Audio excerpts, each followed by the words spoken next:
Welcome back, guys. This has been an adventure the last couple of months. The people have reached out to me, the people that I've been able to talk to.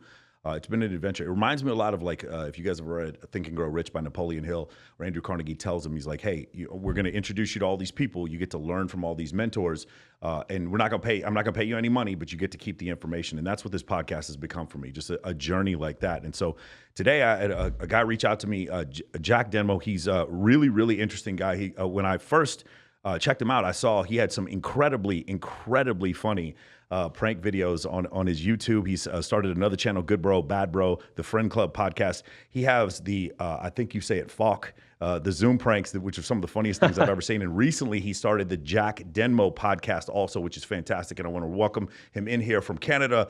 Mr. Jack Denmo, how you doing today, sir? Oh, I'm doing amazing, man. Thanks for having me, dude. Hey, I'm stoked to be here. I want to bring up something really interesting. So you had actually seen me on some podcasts, and then I've listened to about 8 hours of your content in the last 2 days. And it's funny because we had a phone call before this, and we're talking to each other like we've known each other for a long time. And this is this weird thing that's happened in this social media society where you listen to somebody. It's the same thing that happened with Wes Watson and these other guys, where like you listen to their content so much and you just feel like you have like a grasp for them. And your stuff is really good. It's really interesting stuff. Thank you, man. Thank you. You actually brought up a good thing there, though. Us talking to each other, like we've known each other for a long time. On one end, you're absolutely right that like when you do consume social media content, then it does feel like you know that person. Like, for example, I feel like I have a really good understanding of, what it would be like to hang out with Joe Rogan or, Right. Some of the other podcasts that I used to listen to. But at the same time, too, there is a skill to having and coming off with a vibe of familiarity. And that's something that a lot of successful people have, right? So you probably, when you meet people, even that aren't familiar with listening to your podcast, you probably make them feel like they've known you for years. I wouldn't say it's a trick, but it's like a way to get people to drop their guard and open up with you. So yeah, very charismatic people are able to possess that trait. And that's something that you'll feel that way around people. Like my dad used to say, Bill Clinton was like that. Yes, he for sure was like that. Yeah. It felt like he was talking just to you, even though the room was full. You know what I mean? What's funny is since I started doing this podcast, and I've done I had done like maybe 200-300 interviews before that on red carpets. When I started this, one of these weird things happens where I'll talk to people and then they'll start telling me things. I'm like, bro, why are you telling? Like some people I just met, and my girlfriend and I did this weird thing in bed. I'm like, I just met you. Like has this happened to you since you started a podcast? Like people are opening up to you, and I'm not. Please don't stop. I love the crazy stories, but some of the stuff that people start telling me, it's like I'm their therapist, and it's a really weird phenomenon.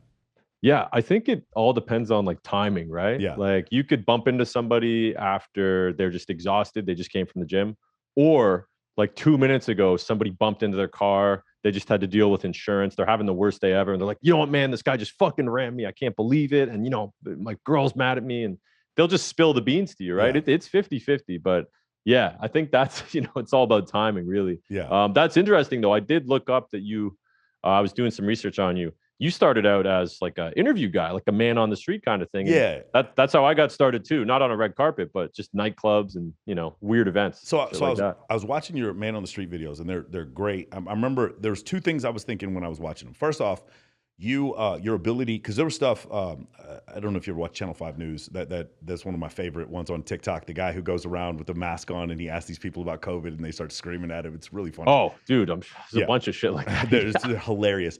But what the ability to do some of the funny things where you're walking around, the pranks where you're like, oh, I just came on my dog, stuff like that. That's, I don't know if I could pull that off. That stuff's really funny.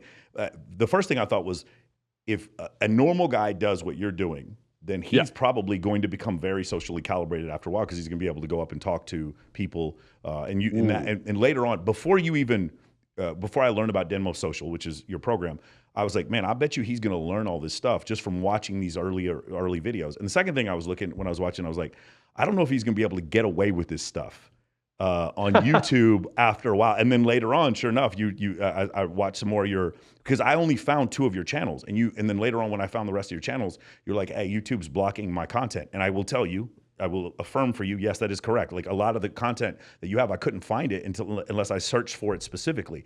Oh, yeah. Can you talk about that? First off, the journey that you went on So you start doing prank videos, right? A lot of guys, their number one fear is going up and talking to strangers. So you start doing these prank videos, and it almost seems like you come to a realization from doing these prank videos. Yeah, there's like a light bulb effect. So I actually started out doing drunk interviews, and the reason I started that channel is because I had like a sports highlights business before, and I was doing UFC compilation videos, and then Conor McGregor was fighting Floyd Mayweather, and I thought, I wonder what would happen if I went and asked drunk people who they thought would win. So I went out to the streets, did a video on that, put it on my compilation channel. It blew up, got 100K views in like one day, and everyone's like, yo, this is really funny. You should start a whole channel where you just talk to drunk people. So I did. It was called Life of Jack. And then I was doing like these insane nightclub interviews, super vulgar, super racy, and like not racism, but like people were saying like really political shit. And the videos were getting really good feedback, but just nuked by the algorithm. And a year went by. I was at about 7,000 subscribers. And I'm like, how do I scale this? Right. And I got inspired to do some pranks by some early prank channels like Big Dawes TV. That was epic. You know, Andrew Hales, Andrew Loff. There's a massive amount of YouTubers in like Arizona that do like pranks and stuff. So I switched to that, and then the channel blew up right away because for whatever reason, like, you know, like you said, the video is like, oh, I came on my dog or whatever. These social interaction videos, people just couldn't get enough of them. Yeah. So I switched over to those, and I like to think that I was, you know, after a certain point, after high school, I figured out how to publicly speak very well and be good with people. And I was always pretty social, so it translated well. But I absolutely have looked back at like past videos, especially like my first couple interviews and pranks, and I was super nervous and socially awkward depending the scene, right? Yeah. A lot of what makes these videos funny is when you act nervous and you act in a weird way, like, you know, if you're distressed on the phone or if you're like tripping over your words trying to pick up a girl, it makes really funny content. It's kind of cringy to look back at, but it's pranks are basically acting, right? But over time, once I became more successful and I started to learn how to better get reactions out of people, because when you're doing these videos, you have to sell it so that it seems believable, Yeah. but funny enough that they would stop and react, but also not too far that they'd be like, okay, where's the camera, right? So there's this really fine balance that you have to get used to. It's like a frequency you hit. Yeah. And that I think was what took me the most amount of time. And now I'm able to recreate that a lot better. It's like it's sales pretty much. But yeah, man, one of the aha moments, light bulb moments I had was I was doing all these prank videos. And then every time I did a video where I would talk to women and pick them up, get their phone number, it got way more views. Like we're talking 2-3 times as many views. And I was also doing these interviews where I would ask questions that were just like, you know, I literally made them up 5 minutes before we'd go out, like big dick or big wallet, you know, how many kills is too many kills, stuff like that. And then we did this video called Asking Girls Advice for Virgins, right? So we're at the club, we ask all these women, what advice would they give to a virgin? And then at the end of the video, as a joke, I'm like, okay, guys, like if this gets this many likes, we're going to take a virgin to the club. We're going to bring them here, make this whole thing. And then it got feedback. And then I set up an email for people to send emails in. I got like hundreds of submissions from around the world. People are like, dude, love your videos. Please take us out. So I got me and like 10 of my buddies, and these guys are all fucking chads. We're all wearing suits. We're all tailored, looking good. And we get this guy, we give him like can we haircut. Can we reset real quick? Okay, so first off, you have a video. So you're asking for a virgin to take out to the club, right? Because I saw the video. The video came out. It's fantastic. When he says chads, like a lot of the people in that watch this don't know anything about red pill shit. The chads, you talking about good looking dudes who have been with a lot of women, right? And and the videos, the video, you guys look like the guys from Reservoir Dogs because you're all in the black suits with the black ties, right? You're out going to the club together, and the guy that you're with, you're just like cheering him on. It looks like you look like an offensive coordinator for a football team. It's a really interesting video, and I'm watching it, and I'm like, this is so compelling, and at the same time, I'm like, if I tried to do this, bro, I would get canceled in 2 seconds. Yo, you think so? Yeah, I think if I try to do something where I'm like trying, because the problem was. And you guys did a really good job of this. At the end, you remember the girl gets drunk, so you send her home, which is obviously the smart thing to do. But like, there's always these.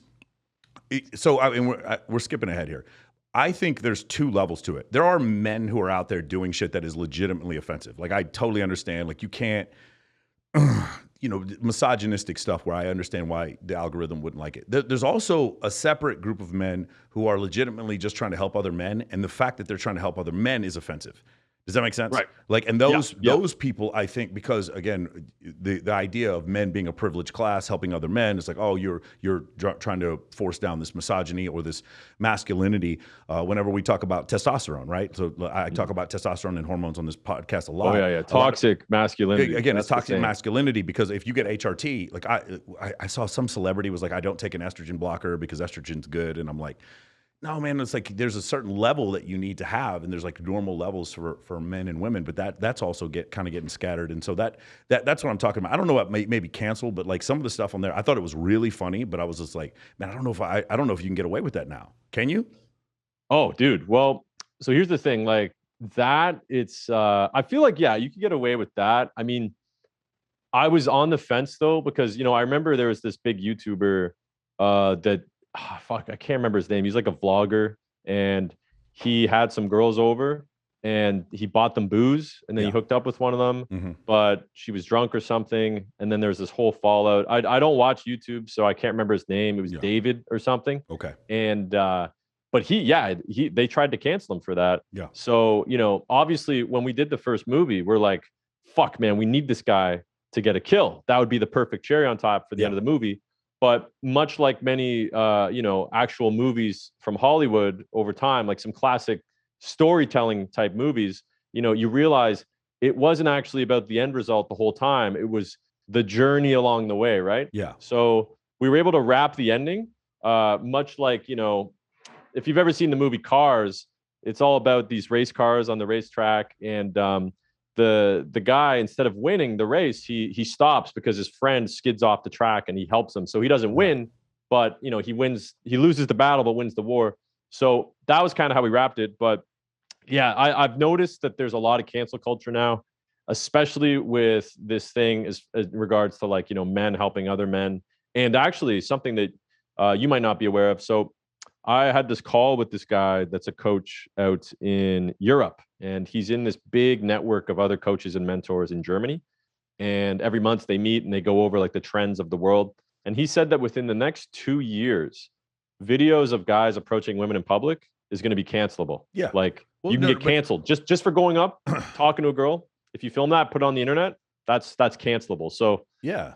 I don't know what's going to happen. So this is kind of already started. I don't know if you saw this. So like Real Social Dynamics was posting videos. So eventually, the first guy to do that was Michał. This guy is a Polish guy in LA named Michał. He was the first one. He would literally put hidden cameras in purses and stuff like that.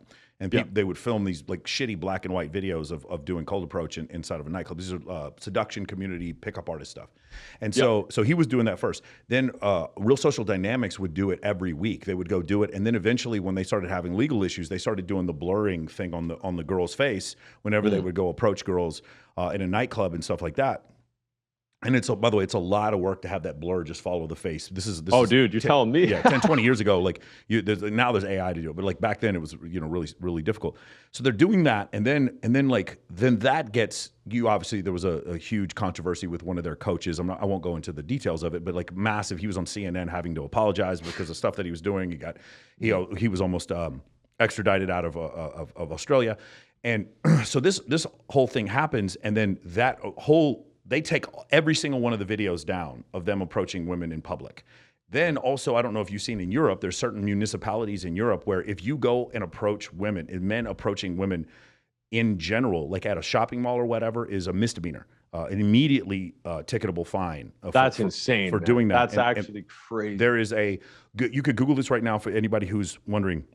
There's a mall right now in Canada where there's a sign when you walk in basically saying if you go and approach women unsolicited, I'm sure if you're a good-looking, charismatic guy, no one will complain. But like it's really interesting. It literally says it, and I remember I posted it on my IG, and I was like, "This is what the world is turning into." What mall is this, man?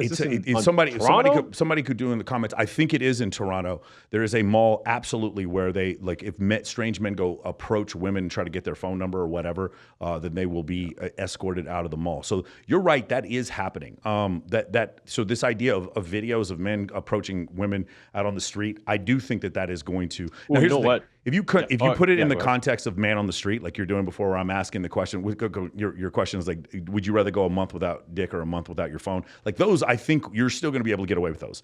I think that what some of the problem is, here's the thing, Jack, I see it as a problem, but at the same time, I think you and I sometimes forget well, maybe you don't, because you have clients also, that the rest of the world isn't like us, right? They're gonna go out. They actually are kind of weird, and they smell funny, and they do some shit that is incredibly uncalibrated, and they have big googly eyes, and they're staring at her boobs because they've never seen a girl this pretty before in their life, and it does make people feel weird. And like the thing is, even though that may be the minority of interactions, it's bad enough to where they're getting It's louder than all canceled. the rest. There you go. That's exactly what I'm trying to say. Yeah, there was to touch on the thing you said before about the mall thing. Like I had no idea about that, Mhm. but one of the reasons I film so frequently on like beaches, college campuses, public parks is because if you're on public property. So first of all, schools and institutions in Canada, at least, they are funded through subsidies, through taxes, partially, which makes them this gray area where they are technically a private institution, but they're public property because Right. taxpayers pay for them. And the laws here dictate that as long as you are on public property, you can film people and include it, right? So, for example, you see all these famous celebrities that are coming out of a club or their house or like a courtroom. And as soon as they step onto the street, they're just getting swarmed by paparazzi, right? So it's totally legal to do it. Somebody once explained to me if, like let's say your house, wherever you live, if I went to the steps right in front of your house and I filmed from there, as long as I didn't step on your grass or your actual property, then every time you leave the house, if I can reach high enough over your fence in your backyard, Yeah. I could I could get away with filming you. It's legal, right? But as soon as I step onto the private property, then it's not um, allowed. But to get to another thing though, Well, the thing about actually, Europe, what you're talking about before, there's a famous photo of O.J. Simpson when he was first being arrested. When they put the cuffs on him, it was in the front yard of his house. I believe it was on Bundy or no Rockingham, and he that's exactly what happened. So the guy is standing on the curb, and he puts his camera over his head, and you can see the sheriff putting his hands behind his back, and then that picture got in the paper, and then that's what the defense said is like, this is prejudicial. They're showing this photograph of this guy being arrested, and it's going to affect the trial. So it's exactly like what you're saying before. As long as you're on public property, the presumption of privacy is just basically, hey, you walked out on here, so the paparazzi can take photos of you. And when you speak into a microphone, it's implied consent. Oh, too. okay. I did not know that. So, That's really interesting, because I was going to ask you about consent, because in some of the videos at the very end, you do ask people like, hey, is it cool if I use this? And I was wondering if you had pushback because of that, because I saw that and I thought it was a really, really smart idea, because at the end you're like, hey, man, I'm doing a prank video. Is it okay if we use this? And they look into the camera and they say yes. Yeah. So when I first started out, I didn't know about that. Like I would never get like bad reactions or anybody would like freak out.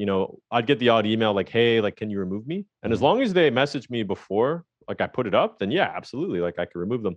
But I think what happened was I talked to some other YouTubers from the States in Arizona, and what they did every time, or I filmed with them actually, every time they filmed a clip, they would run up and ask for consent, and they would have that video clip.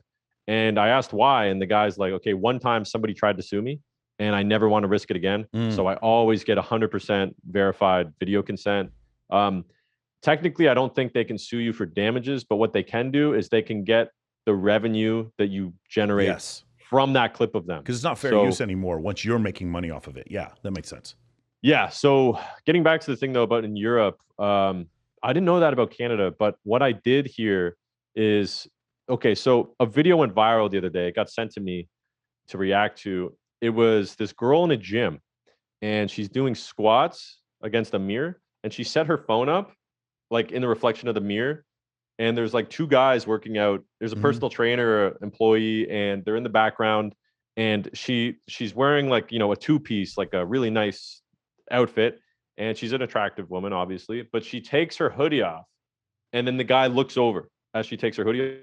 2 seconds he looks over, and so she starts talking shit to him. She's like, what are you looking at? Can I help you? Can I help you? Yeah. And then he was all confused, and she tried to post it on TikTok as this like perverted guy looks at me, threatens to call police when I stand up for myself.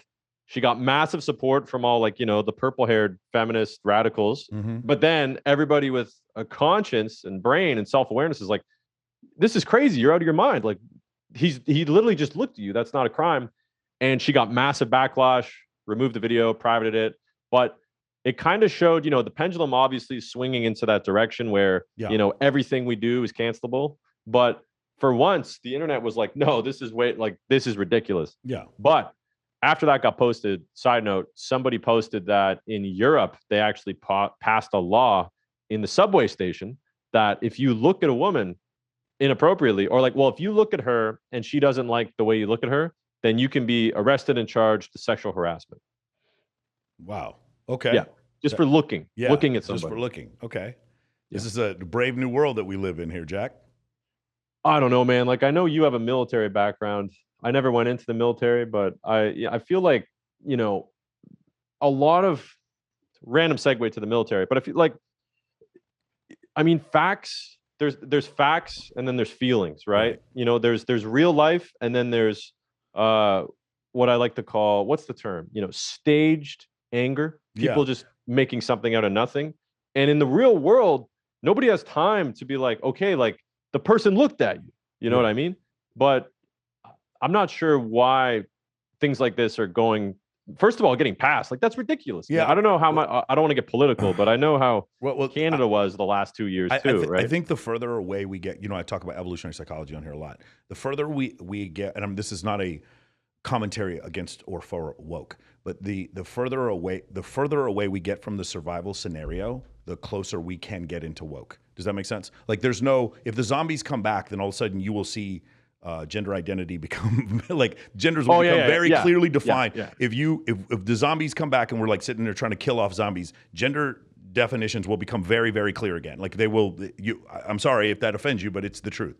The fact that we don't live in a survival scenario right now means that we can do things like debate whether or not someone born as a male can wrestle high school females in Texas, like that's, and win the Texas State Wrestling Championship, and destroy them, and destroy them. Like, and that's totally not fair. I mean, that's the thing. But at least we're having that debate. Why? Because we have these first world problems where we're all eating 3 square meals a day and we live underneath roofs. The further away we get from the survival scenario, the closer we get to woke, and that's the way it is. And again, I'm not making a commentary, but but that's essentially where this comes. Whenever you make those statements, that's the reason why. Is I feel like we have too much free time. You broke the fourth wall there. You basically pulled back the curtain. I mean, the fact that sometimes I'm like, I gotta get a huge following, and it's all about me. And I last couple of years, I've had some things happen in my life that kind of made me realize that like life isn't about me; it's about everybody else. Yes, right. And that's like some big brain shit. But one of the weird things about, I guess, my perspective of the world is like, as much as I want to make things about me, be super successful, acquire all this money and status, and what is expected of me as a man in this world, and becoming successful, right? At the same time, I'm like, well, why do I feel so entitled to get to do what I want for a living, right? There's people. So I went to Peru recently, and me and my girlfriend went out there for a month, and there was people, man, that were making like $5 a day. They would have these huge tarps of fruit. You could get 6 avocados for like under $1, and they're taking public transportation. They're barely scraping by all day. They're just begging you to purchase like a painting or something. And I'm like, these people, they don't have a choice about what they want to do. They would drop everything if they could get like a minimum wage job at like Walmart or McDonald's. And, in Canada, I have a lot of friends that are from India, and they're the ones taking all the jobs, whether it's retail, Uber, pizza delivery. I mean, obviously there's engineers and plumbers and teachers and startup guys that are Punjabi as well. But all these guys come over from these other countries where life is so much harder, so much less of a choice in what you actually get to do for a living. They come here and they're so grateful. And I feel like since we have it so good here, like what you were saying, we almost forget that it's not all about us, right? Like people around the world would trade everything just to be able to go to university, or just to not have to worry about getting killed when they walk down the street. And here we are going, oh, I want to be a musician. Oh, I want to be a YouTuber, So it's very hard for me to balance that, knowing that it's very much of an entitlement, I suppose, to get to do what you want for a living. But also it's like, well, my ancestors grinded their asses off so that I could have that freedom, I suppose. Middle class background, being in Canada. Yeah. We had it way better than our parents did, right? So that's like this weird these two sides I'm in between all the time. But yeah, it's true. It's made us a lot softer. As things get better, you do get softer. There's a great book about this called The Millionaire Next Door, where they talk about these first generation millionaires, these people who come up from nothing. 80% of the millionaires in the United States are first generation. And then once they do that, then they try to have a better life for their children. They recommend that their children do not become entrepreneurs. In general, they want their children to become like doctors and lawyers and accountants. And then they one of the problems that happens is that as their children become more educated and getting that second and third master's degree, they become consumerists, and then they end up spending the wealth that their parents made, and it ends up going up in the opposite direction. It's a really interesting thing, but like a lot of times when you try to make things softer or easier, I found this with my clients. When I don't make my clients do the work and I try to do the work for them, right? I try to do their homework for them. I'm only doing a disservice to them, right? Hard times make hard men, and hard men are the ones that are able to lead us through these hard times, right? And it's just one of these situations where, going back to what you said before, we're, and again, this is not we talk about evolutionary psychology on this podcast. Yeah, I see the David M. Buss book there. I read Evolution of Desire. Yeah, man. for sure. Sick book. So we talk about that. Please understand that I am fully aware of the fact that our species has done some fucking horrific things. I call us hairless murder apes throughout our history. There's a reason why there's no more Neanderthals anymore, because we ate them and raped them. That's the reason why. If you guys want to go back and read for yourself, that's the reason why they don't exist anymore. It's not because we got along with each other and crossbred. It's because we killed them all and we bred with them. The reason why I bring this up is because when you realize that if I'm an oncologist, I study cancer, but that doesn't mean I condone cancer. And if I study evolutionary psychology and I read about the pre-Pleistocene epoch where there was massive amounts of murder and people raiding other villages and rape and stuff like that, that doesn't mean I condone it, but to turn a blind eye to it and pretend like the world was always unicorns and fairy tales, we're doing a disservice to ourselves as a species and as a society, because we're never going to be able to progress if we don't know the truth. And the truth, for the most part, as far as our psychology, is based in evolution, evolutionary biology and evolutionary psychology, which is the reason why that's one of the key tenets that we talk about on the show. When I hear people talk about egalitarian societies and human rights and stuff like that, I'm very much in favor of that. Okay, I am. When I talk about evolutionary psychology, that is about what is, but not what ought. What ought to be is that we all should treat each other with respect, and beauty is skin deep, and we should judge each other on the content of our character. What is that we're hairless murder apes, and we don't do that, right? No. And so we have to live in both of these worlds where we can aim for this one thing and still recognize that this other thing is true, because I mean that's just the world that we live in. A lot of people, when you even discuss the fact that there were, like, say, gender roles 50,000 years ago, that's offensive, but there were. It's inescapable that existed. Yeah. It doesn't mean I condone it. It just means that that's the way things were. And so a lot of people have a problem with that. It's really funny because, talking about evolutionary psychology, both sides of the aisle hate me, right? The people on the right don't like the idea of evolution, and the people on the left don't like the idea of gender roles. So it's like politically you're screwed either way. So it's just a really interesting thing. That's why Dr. David Buss, Dr. Gad Saad, and Steven Pinker and people like that have there's a lot of controversy about them because they teach these things, but they're based in science. And when you do things that are based in science, if I come to you with a scientific finding, we can have a debate. But if you start yelling at me for something I found in a scientific finding, you've already lost, right? You shouldn't be yelling at me because I found something that you don't agree with. Does that make sense? Right. So that's, I have a guest coming on the show, and she basically is of the belief that women do want to sleep with as many men as men want to sleep with women, but don't because they're shamed. Well, evolution teaches us that that's not true, but she wants to believe that, and I cannot wait to have her on the show. She's a swinger.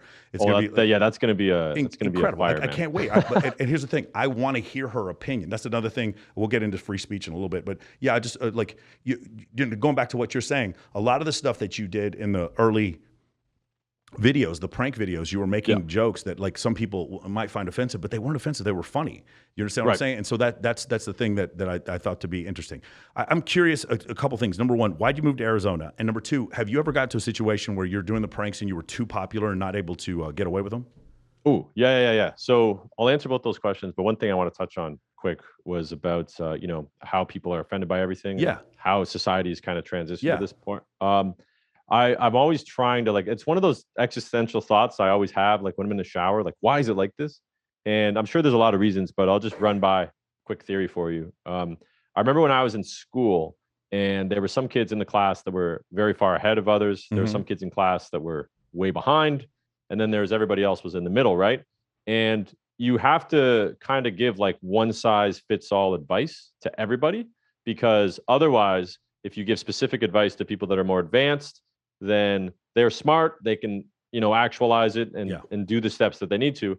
But if you give it to somebody in the wrong hands, they'll take it the total wrong way, and things will actually get worse. They'll do the wrong thing, and then you have to like troubleshoot and solve the problem. So what I'm getting at is a lot of what society does is, even like recommendations for like vitamins and supplements, if they recommend too high a dosage to people and somebody for whatever reason has like some kind of adverse reaction to it and dies, it's their responsibility. So what they do is they recommend just such a low amount that nobody can possibly die or get fucked up from it. And I think that happens with sensitivity, right? Everything is spread out and taught in a way that the most sensitive people will not get offended, right? 90% of people, they know what it's like to grow up with a normal family. And like, if you make a mistake, you get in trouble. There isn't a participation trophy. There's a trophy if you win, or at the very least, if you put an effort in, you're reprimanded for, or like, you're celebrated for it. But what I'm seeing though, more so, is that like society is basically neutering every message, all information in a defensive way. Yeah. It's not even about being offensive, but it's more about being, just the truth, right? You can't teach a society as if everybody is super sensitive. The 1% of people that are super sensitive, like I'll give you an example, man. In Canada, we on all of our stuff, we have it's the law that all products have to have English and French on them. Yeah. Right. Even though the French speakers are a massive, like a minority in Canada, it's a very small amount of Canada, but legally, since there's enough of them, and it's a French and English country, they have to put it on everything. I feel like the world is doing that, except instead of French people, it's this very minute amount of super sensitive people, and it's easier to just neuter the message and be nice and whatever than it is to actually deal with these 1%ers that need to be taught how not to be offended by everything. Yeah. Right. So that's what I think is going on. Your two questions though, one was about Arizona. Yeah, okay. Arizona, and then what was the other one? Do you ever get too popular to where you can't pull these pranks off because people see you coming? Oh, yeah. Okay, so I'll answer that one first. Yeah, so in Ontario, what I did was there's these massive parties every year for homecoming. You guys in the States, you do like the football parties, but nobody in Canada cares about sports, especially football, and they just need an excuse to drink. So what they do is they go to the street next to the school and they just have a big street party. Yeah. So I started going to these, filming these funny videos, but also the core demographic of people was my fan base. So I would do meetups there. So all the fans would come and the people would be partying, and I'd package it all into these massive party videos. Long story short, though, what ended up happening was once I started posting these, they get circulated around every single university or college in Canada, because a friend of a friend of a friend had to be at these, because it's like a rite of passage as like a university or college student. You have to go to these parties. Because of that, my face got plastered everywhere, but in a very niche area, like colleges, universities, particularly in Canada. Yeah. And when I lived in Toronto, I would film places that are, within a 2-hour drive of where I lived. And I was lucky. There's like a bunch of good spots. But as the channel started growing, I would get recognized all the time. And even now, when I go to like bars or nightclubs there, as soon as one or two people take a selfie with me, everybody else, even if they recognize me or not, they're like, "Oh, that guy's taking a photo with that guy." Yeah. Who is he? Exactly. And then they all come over. Yeah. But yeah, it's hard to say yeah without coming off as an asshole. But what happens a lot of time is I'll be mid prank, and then somebody will come up and be like, "Yo, dude, I love your shit," while I'm pranking somebody, and then I'll look at the camera and be like, "Fuck." Yeah. But I'm always cool with people when they do that, because it's, I mean, I wouldn't say I would do the same thing, but I get it. It's, it's no biggie. Yeah, I guess I have a personality for it, like extroverted. because I do that. I'll be on a date and guys will come up and want to take pictures with me, or I'll be walking into a nightclub, or I'll literally be at work hosting one of the pageants, and this stuff will happen. And it's just one, it's one of the things where like I'm so grateful when I think about, being in the military and living in a bunk with a bald head, in Iraq and Afghanistan. I'm like, I think about those moments and I'm like, no, dude, this guy wants to take a picture with me. Fuck yeah, let him do it. I'm super, that's true. That's a good way to look at it. I just have so much gratitude. I always remember those moments back in SEER school or stuff like that. I'm like, yeah, man, I'm just so grateful, to have that thing. Oh, one other thing I want to bring up. I have a client. He's an Ivy League professor. I won't say at what university because I don't want him getting canceled. But he was talking about this. That he has 4 students that they're very big on. They have different pronouns than what their biological gender is, and they were the only people in his class to not turn in a final exam, and they were basically playing chicken with him because they knew he knew that if he went and failed them for not turning in a final exam, their response would be he was toxically masculine or misogynist or oh my god or transphobic, and so because of that, it worked. He didn't fail them. He told me this whole thing. He's like, I live in a minefield, and because I'm because of who I am. So he's like, it was really one of these interesting situations. In the end, though, the reason why it doesn't bother me that much is because those people who didn't turn in their final exam, those are actually the victims. To me, they're the actual victims. So my buddy who's the professor is not the victim. The other students in the class are actually putting in the work, so they're not the victim. The people who have decided to not put in work when they could be educating themselves, to me, they're the victim, right? Well, they're going to have a wake-up call someday. Yeah, exactly. Like life is going to, life will catch up to them. Yeah. I feel like, because you can't expect to walk around in a bubble your whole life. Yeah. Like they might have thought like, yes, we did it, for that particular program. But I actually, one of my clients, something very similar happened, but this actually does affect a lot of people. Yeah. So one of my clients, he's a psychotherapist and he's genius guy, PhD, med school. Right now he's a therapist and he has all kinds of clients, and he's not having issues with his clients in particular. But basically he says, I believe in evolutionary psychology. I believe in all these differences between men and women, and all the mentors, the teachers, the professors, the the lecturers at universities that I look up to, they're all getting fired because they'll have a lecture in 2021, 2022, and they'll talk about things like, hey, there's only men and women. That's it. And they'll talk about things like that.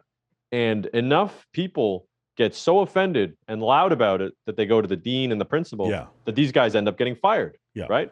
They sit them down and they go, okay, well, either you're going to apologize, say you didn't mean it, you were wrong, regardless of whether or not it's actually true, and then never mention it again, or we're going to fire you, right? Yeah. So now you have guys, they have the choice, okay, am I completely neutered? Do I go against everything I believe in and learned and what the science is? Or, do I quit and then, I get fired, right? Yeah. So anyways, his situation, one of the problems he was having is that like, he wants to help teach people. He wants to he goes out in public and he's afraid that anything he says can get him fired now, because all these teachers and professors that have 20, 25, 30 years of tenure, right? They've been teaching for 30 years and just like gone instantly, fired, no fucking, no pension, no severance, just 30 years of teaching means nothing. They just get canceled right away. So he's like, so now I'm this person where I'm supposed to help all these people. But if I say the truth, then, I just spent hundreds of thousands of dollars, 10 years of my life in medical school, and I'm not even allowed to teach because they won't renew my license, or they'll fire me as a lecturer because I talk about pre-established scientific facts, right? And then when that happens, the masses don't get to hear that information. You're going to have a bunch of kids in the class, like you said, but instead of it being like 3 or 4 people, you got 40 people in that class that are now learning all these things that aren't true. Yeah. And now they're going to have those ideas. They're going to spread those with everybody they know. And, 20 years from now, the idea of there only being men and women, people are going to be like, what are you talking about? Yeah. That's not what I heard in university. It is interesting. Right?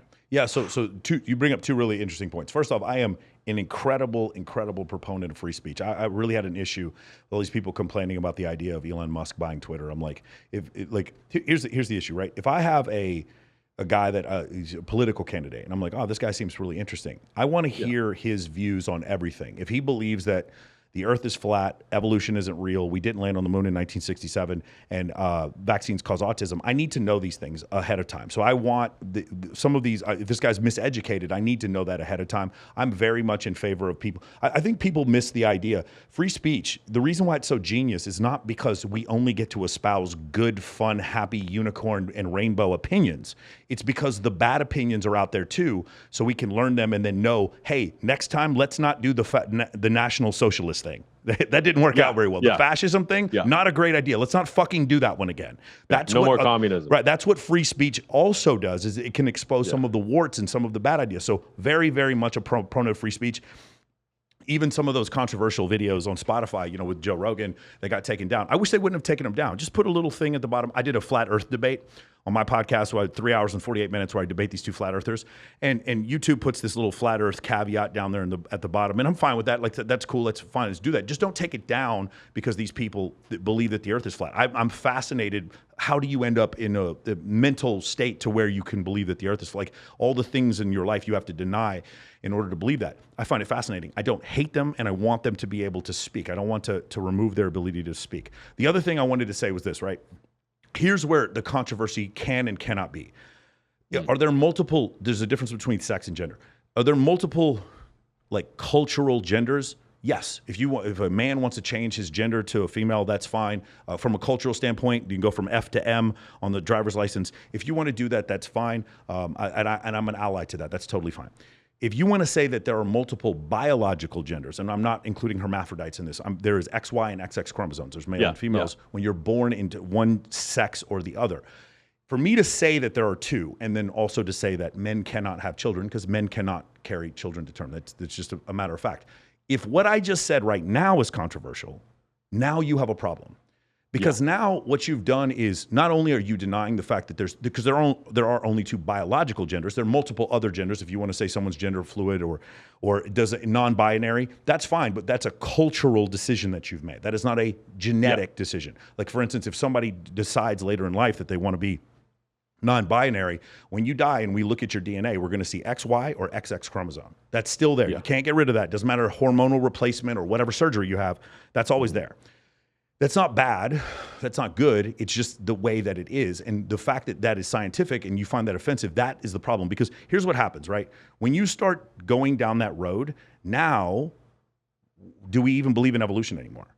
Right? Do we believe in biology anymore? And I'm not like just take this path down where it leads. Now we deny biology. Now we deny evolution. Right. Then why don't we just deny physics? Then we deny electromagnetism. We deny, the fundamental forces. We deny thermodynamics. We start denying all these things because they're offensive. Because now we've given ourselves permission to deny irrefutable facts of biology. What else can we do? And then people are like, Michael, no, that's a red herring. And then, no, motherfucker, I argued with the flat earthers. Don't tell me it's a red herring. I know it's not a red herring. 4% of millennials are open to the idea that the earth is flat. 4%. And that number's going up, bro. It's going up. Insane. Yeah, it is. It's insane. Why? Because we've chosen in certain places to deny irrefutable science. Because again, in this is one of the places where it happens. The same vehicle. What you just described was like the biological genders, right? The same vehicle that justifies or rationalizes that isn't true, that the science is wrong, or we're just going to ignore that science. That same vehicle. By that logic, you could be like, okay, well, I identify as 80 years old. What if I'm 15 and I identify as drinking age, 21 in the States? Like, how come I can identify as a different, sex or gender, but at the same time, I can't identify at a different age? Or what about race? Can I identify as a different skin color? That's a new question that's come out. You saw the one lady who was head of that NAACP chapter who was actually Caucasian and identified as a black woman for years, and people didn't know that she was white. You saw that? No, I didn't see. Look up that story. Pretty amazing. I thought there was a guy on Twitter like that, and he was, what's his name? He kind of looks. He definitely does not look African American. Yeah, again, so here we're in a point of debate whether or not the whole gender thing. If you want to have a debate about that, that's fine. I totally understand. For me personally, if you want to change your gender from male to female, I fully support you. I'm totally fine with that. I'm an ally to that. If you want to tell me you were born a male and you have genetically changed yourself to a female, we got to stop there.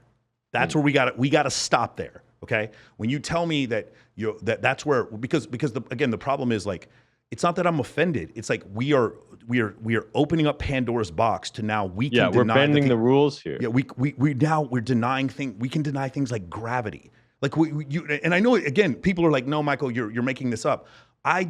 I'm debating people all the time about whether or not we landed on the moon or whether or not the earth is flat. Go look at my videos. This is real. There's 1,900 comments from flat earthers on a video that I did. And you're sitting there telling me that this isn't real. It is real. When you start denying fundamental principles of science, there is a very slippery slope that happens, right? Again, I will not vote, again, not out of hatred. There's no anger or malice, but I'm not going to vote for a political candidate who doesn't believe in evolution. To bring up too, in Canada right now, there's a bill that's Trudeau is trying to pass that would essentially allow the government of Canada to decide what content can and cannot be published online, right? Yeah. So it has to fall into a criteria which they get control of. But what that means is they could shut down pretty much anybody from the internet, regardless of if what they say is true or if it's controversial or whatever. They have God mode on that. Yeah. And there's a bunch of Canadian politicians and influencers that are like trying to get people to become more aware about it. But it's nasty, right? Because what's the old saying? Give them an inch, they'll take a mile. Yeah. Death by 1,000 paper cuts. Yeah. I mean, we've been seeing stuff like this the last couple of years in all forms of politics. But one of the ways I think that people get most emotional and connected about is when it comes to like kids, right? Because, it's easy to watch like, the freedoms of certain people are being taken away. Fine. Or, gender, participating in the Olympics as a man and dominating all the women. Fine. But I think the reason that people are all of a sudden now starting to be like, we have to have a serious discussion about this. We have to find a real solution to this movement or whatever you want to call it, is when it comes to the education system. Because, your kids are coming home from school. And I mean, I don't have kids, obviously, but I'm just hearing this from a lot of my clients. Their kids are coming home from school and they're saying like all the things they're being taught are going against the science. They're very, progressive. There's all these different things they can be. And they're like encouraging kids that don't know what's going on to explore these options. And I mean, it's just something that you have to be very careful about with young people, because I know the statistics for example, like gender reassignment surgeries, which can't be undone, by the way. The amount of people that have suicidal tendencies and lead to committing suicide is close to like 50%, right? I'd have to double check the statistics there. But a lot of people that are not, developed enough or mature enough to make permanent decisions about their bodies are being influenced to do so by this new wave of progressive woke education, right? So I think we're in the stage where troubleshooting, okay, this is too far. We got to bring this back a little bit, which is natural. But I think that once it hits people in their families, in their homes, then they're going to be like, okay, now we have to take this seriously. Like we have to do something about this. Yeah. That's again, another interesting debate. And that is a debate that we can definitely have about what age someone should be able to consent whether or not they want to change their gender. This is just a question I'm asking. Please, like woke mob, don't come after me for this. But here's the question I'm asking.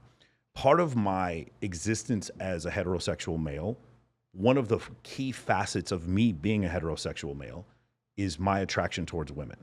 Okay. Right. And I wasn't aware of it fully when I was 9. Right. So one of my persona or my existence as a man, my maleness, if you will, part of it is my attraction towards women. And at 9 years old, I had not experienced that because I had not gone through puberty, right? Right. And yet I'm questioning whether or not at that point, when I haven't even experienced a key fundamental component of my maleness, that I'm supposed to be able to choose whether or not I want to be male or female. You understand? Yeah. Like that to me, and the counter argument is, well, the surgery takes better if you do it younger. That's not enough of a counter argument to me. That's not a good. That's not a good. That's good. Not counter argument to me. But again, this is something that you can debate. Again, what you can't debate is I was born with 2 X chromosomes or I was born with an X and Y chromosome. That's something you can't debate, and that's something. But yet, some people are debating it, and me even bringing it up, I'm sure I'm going to get some hate for that as well. Dude, I mean, well, look at like the drinking age. Look at the age for cigarettes. I mean, here in Canada, you can drink at 18 in certain provinces, which you know, on one end, it's like, well, you could say that's too young, but on the other end, it's awesome. Like when you're 18, you get to go drink. I know in the States it's 21, but you know, gun laws, voting, sentencing people for crimes they've committed, like all of these are worked around certain ages, Yeah. right? They've determined, okay, this age minimizes the risk towards safety, health, well-being, and also takes into consideration the intelligence and maturity of the person that makes the decision to do it in the first place, right? You could argue, does a 16-year-old have the intelligence and maturity to smoke a cigarette and know that they should never do it again and that it'll give them health problems later? Probably some of them do, but like I said, there's a lot of idiots that are 16 and they are not smart enough to make that decision until they're 18 years old, right? Yeah. So it's a good thing. Like when I was 16, would I have liked to buy alcohol and smoke cigarettes? Absolutely. But I know why they made me wait, because at that age, like, that's why we have to be so careful with like drug addiction, right? It's so rampant amongst people that are like, 18 to 25 and even younger, because they have an older brother or a friend and they smoke some drugs and their brain isn't fully developed yet and they become addicted and then their whole life goes to shit, right? It's a very slippery slope. And that's why, it's so important to put age limits and restrictions in, right? That now I'll also play devil's advocate here. There's also this really weird situation, and I'm seeing this a lot, mostly with like, the radical, progressive, whatever. And now they're going after people that have no accountability. So it's like, you want to say somebody is like 18, 19, 20, 21, they can make mature decisions. They're an adult, right? But then you hear on the other side, well, okay, they didn't know any better. This person was stupid and young, and I don't know. The whole thing's, they're trying to have their cake and eat it too. But what I can say is like, they should definitely follow the previous guidelines for other things that could potentially be harmful. I would actually argue that getting gender reassignment surgery could potentially be more harmful than smoking cigarettes, drinking alcohol, purchasing a firearm. Like, because when you change your body, you can't undo that. And I can only imagine how much psychological stress that would cause to somebody if they made a mistake and they couldn't undo that mistake, right? You're right. So I would say wait till you're 18, at least, at the very least, 18. Yeah. And here's the thing, right? I have no problem with somebody doing that at 18. And I don't think you do either, right? No. Because people have their own agency.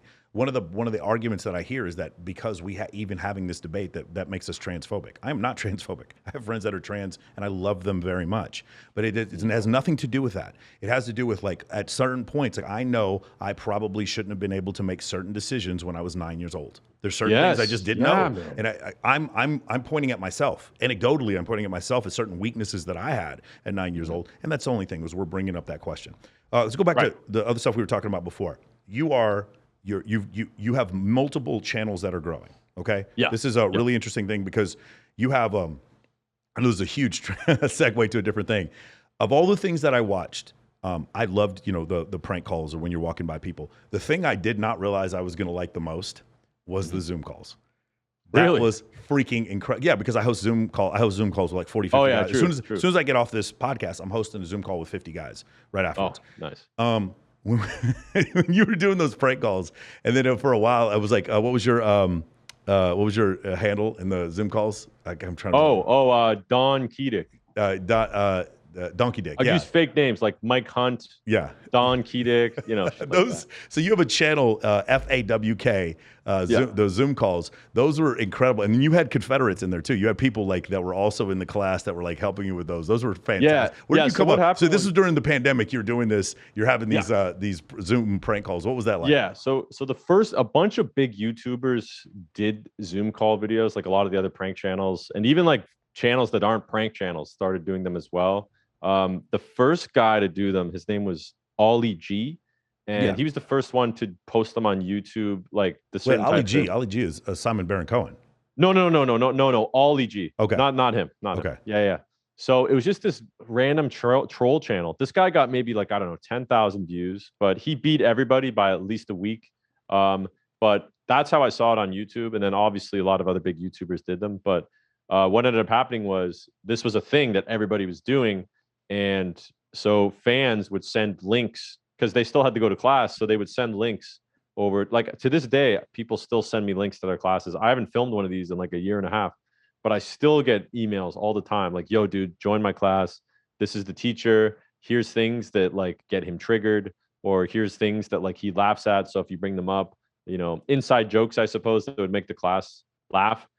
Super funny. But before this Ollie G guy did it, have you ever heard of 4chan? Yeah.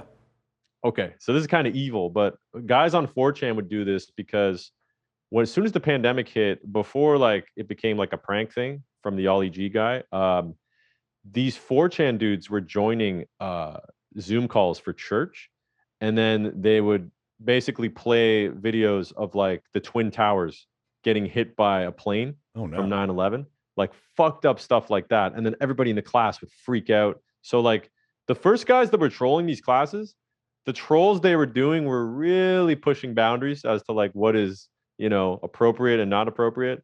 But the basic version of, joining a class as Batman or just fucking around, that became a big trend during the beginning of COVID. Yeah. That's awesome. What is the Friend Club podcast and Good Bro, Bad Bro? What are those? Okay, so I don't know if you're like this too. I'm kind of a scatterbrain in many ways. Like as soon as I think of a new idea, I'm like, boom, let's run it. Let's try it out. So a couple months ago, I was kind of getting burnt out of just doing pranks and interviews. And I'm like, all right, well, I have a lot of resources now. I've acquired a lot. So let me like just experiment with some stuff.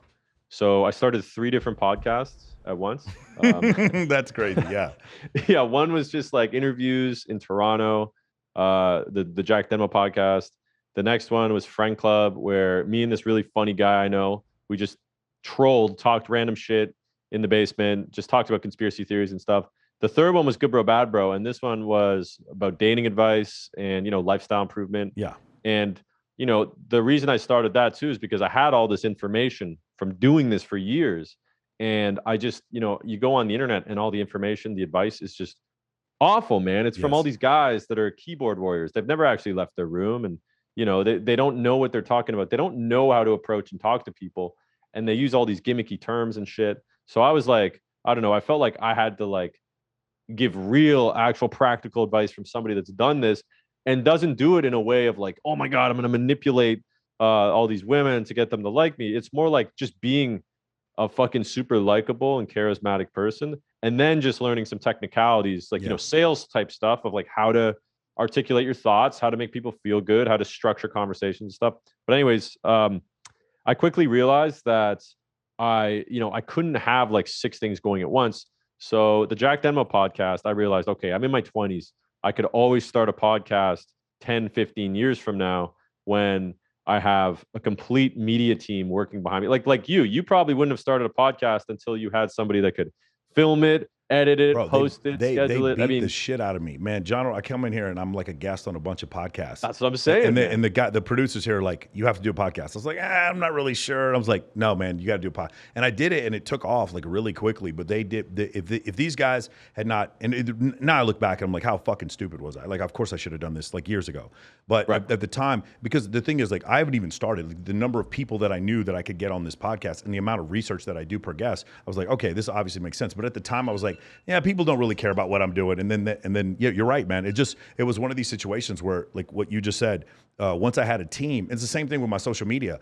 I have the same issue you do, except it's not multiple podcasts or multiple YouTube channels. Reels are for one thing, TikTok's for another thing, the YouTube's for another thing, Apple is for another thing. That's kind of how I would split it up. IG story is where a lot of it goes. So that I've had the same issue with you do, because I'm hosting Swimsuit USA, I'm hosting the Playboy bikini competition, and then I'm hosting Babes in Toyland, I'm hosting Model Citizen Fund, and all these different things. I don't put that on the YouTube channel, I put that on a different channel. So yeah, I kind of have a similar issue. Yeah, that's what I realized, man. Like the one-on-one podcasts, like they're good, they're entertaining, but for the Jack Denmo show, but it has to be somebody in Toronto, and I would have to drive an hour and a half there and back, and I travel a lot for filming, so like the logistics just weren't that good. And then with Friend Club, like same thing, I had to be in Hamilton, I'd have to have my buddy come down. It would make most sense for us to film multiple episodes in one day, like switch shirts. And I realized though, like all this time I'm spreading amongst 5 or 6 different things. I need to just put that back on one thing, right? Yeah. So, the good bro, bad bro, the genius behind that is basically, what Russell Brunson teaches in Expert Secrets, what Tim Ferriss teaches in the 4-Hour Workweek. You use it as an opportunity to, I suppose, pick the brains of people that are far more experienced and intelligent than you. Yes. And it's disguised as a podcast, right? So I like that one in that sense because, you get to obviously help somebody out by putting their content out there and, interviewing them and asking them good questions, but also you get to learn a lot. And over the last year and a half, I've become very interested in the dating, the human psychology, Yes. that field. So, good bro, bad bro, it's very fun for me to like pick the brains of people in that field. And then, I have my main channel, my secondary channel, because, my main channel, a lot of the videos are starting to get hidden. The CPM's awful. Can you explain that? Because you said that before. The CPM's awful, meaning like when you get paid. So a lot of most people watching this don't understand how YouTubers get paid. Yeah. So can you explain that real quick? Because you had to make a second channel because the CPM was so bad. Yeah, so that's what I originally started FOC for in the first place, but then I ended up not doing anything with the channel. So on YouTube, you get paid based on this algorithm that determines how valuable your videos are to advertisers. Mm-hmm. So if you do videos on like tech or cars, they can run ads for high ticket items such as, phones, computers, car equipment, stuff like that. So the CPM is much higher because, the ads that are shown are for higher ticket prices, which means that YouTube pay the people that are putting their ads on the YouTube videos pay more for their videos ads to be shown. But this is only good for like niche channels. If your content's very generic and everybody likes it, all they can really show is like, Coca-Cola or, Manscaped or something, I guess, if you're a male channel. So the ad rates are lower because it's more vague. It's not niche. That's how the money side works. But what YouTube has done is if you post controversial content, anything regarding politics, extreme vulgarity, talking about women's topics. One of the things that nuked my channel early on, this was like 4 years ago, I went to this debate at a university nearby and they were debating abortion, right? So they had a guy that had performed like, I don't know, 3,000 abortions or something. He was like a 60-year-old doctor, just a, very intelligent man. And then you had this lady that was like 29. She had 2 kids and she was pregnant. And she was talking about how abortion is pure evil. So at the time I started my channel, it wasn't about like interviews or pranks. It was just like whatever I was doing that week. Yeah. So I put that up there and immediately I realized a significant drop off in everything, right? So I did all these pride interviews where these be guys talking about sucking 100 dicks and like saying all these questionable things. And, I basically nuked my channel very early on.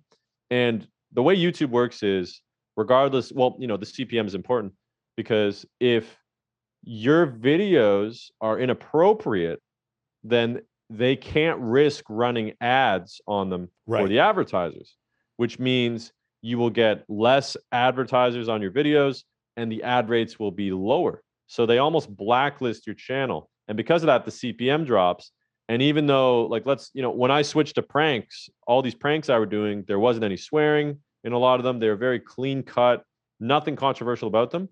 But the ad rates were still super low because YouTube couldn't tell the difference between those and the older videos I did, right? Yeah. So that is how you nuke a channel, right? And because of that, if YouTube isn't making money off of the content, then they're not going to recommend it to people.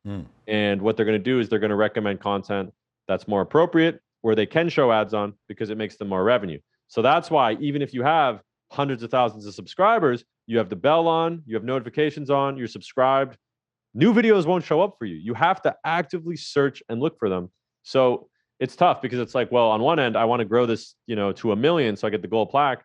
But in reality, it'd be easier for me to grow a new channel with like 15,000 subscribers to 1 million, just because of how YouTube works. Yeah, so that's little tidbit for those of you guys that want to make videos, but stay within the lines, so to speak. Right.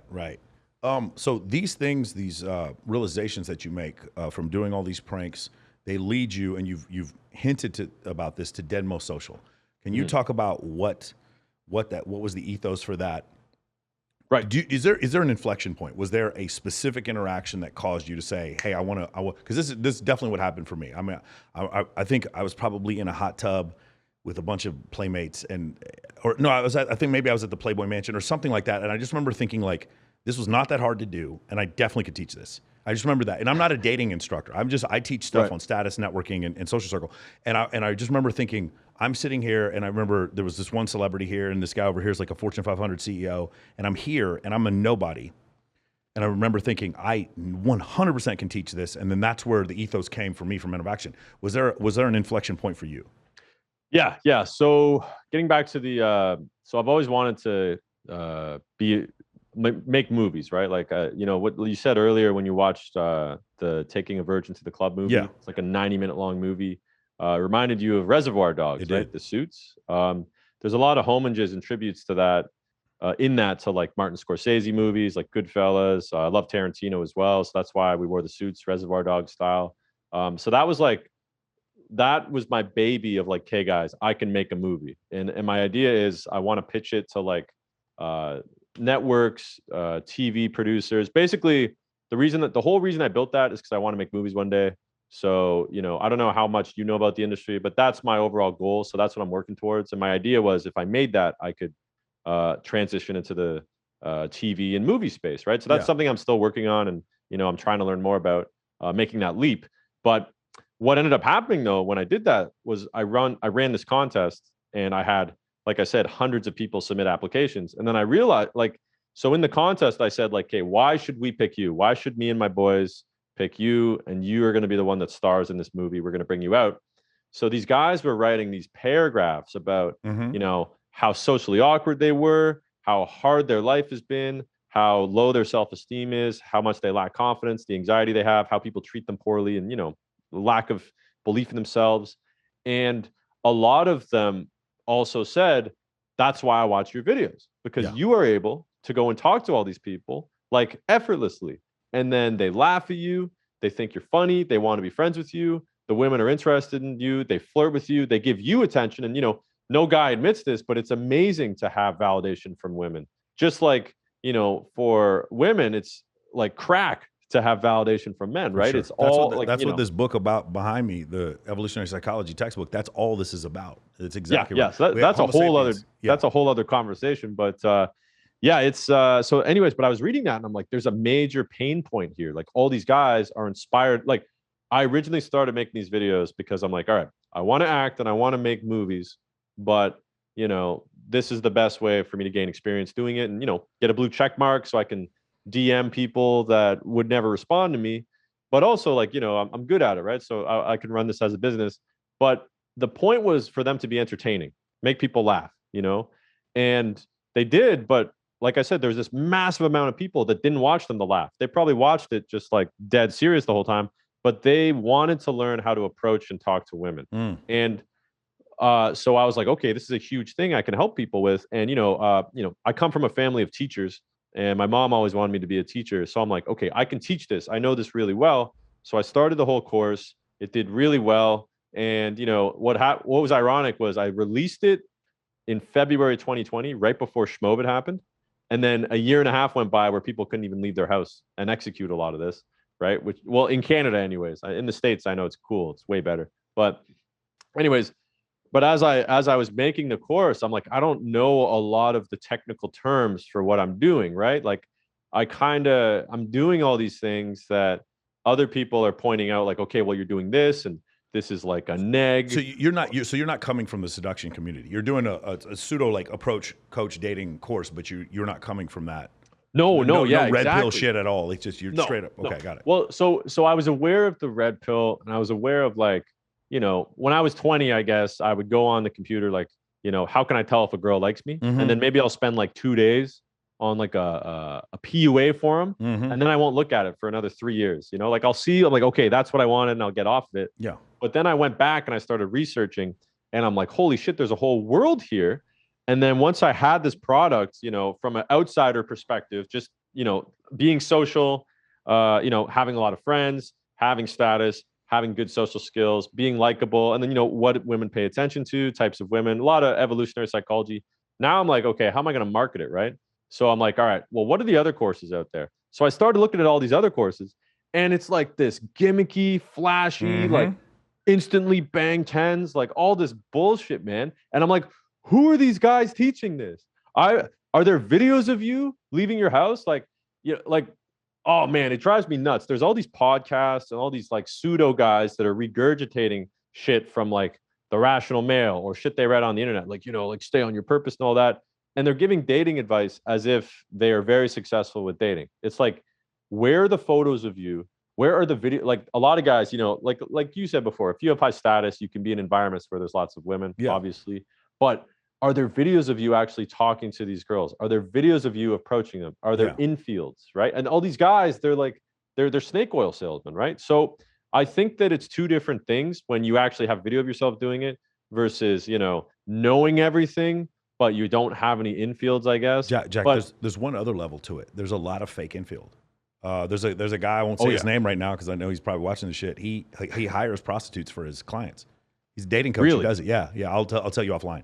Okay. Yeah, I know for a fact he does, and because the guy came up and like threatened me one time. He threatened you? Yeah, for sure. It was really funny. Like threatened me, like I would have broken this guy's neck. But like the thing is, like he comes up to me and I'm like, we're at Excess. For those of you who don't know, Excess is like my second home. I should pay rent. Like if you come at me at Excess, I will like glance at one of the security guards and they will throw you into like a closet. What is Excess? Excess is one of the biggest nightclubs in the world. Oh, okay. It's a nightclub. Gotcha. Yeah, it's a nightclub. And then I work for Tal Hakasan. I host a bikini competition, the Playboy bikini competition for them. So like not a good idea to come accost me in a nightclub. It's just not here in Las Vegas. This is my home turf. And the guy comes up, does it, and I'm just like laughing. I'm like, I can't believe I don't want to go too far in it because then everyone's gonna know who it is. But the point is, I see that, and then the other one is I've seen a guy with my own eyes. He basically had this girl drive him to his hotel, and he filmed the whole thing, and he made it seem as if she had sex with him. Afterwards, she hits me up. She's like, that guy that I took him back to his place to be nice, and now he's making it look like he slept with me, and I have a boyfriend, and I would never sleep with this dude. You have to get this taken down. And I was like, ooh. I'll contact him, and then he wouldn't take it down. She contacted an attorney. Finally, it came down. So here's the problem, right? Mm-hmm. Here's the problem, Jack. What you're saying is completely accurate. We have a term in MOA called irrefutable visual evidence, right? And so in this situation, people fake infield a lot. They do. And then the other thing is the blurry faces. I don't know who you're talking to.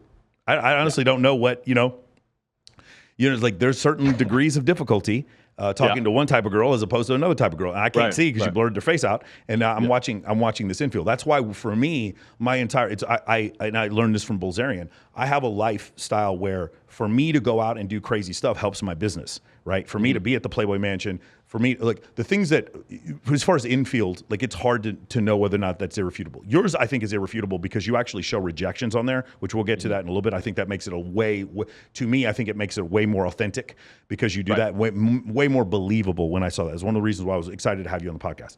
For me, I'm at the Playboy Mansion with Crystal Hefner, or I'm playing paintball over at Dan Bilzerian's house, or I'm the host on the red carpet for the Maxim party in Miami or in Los Angeles.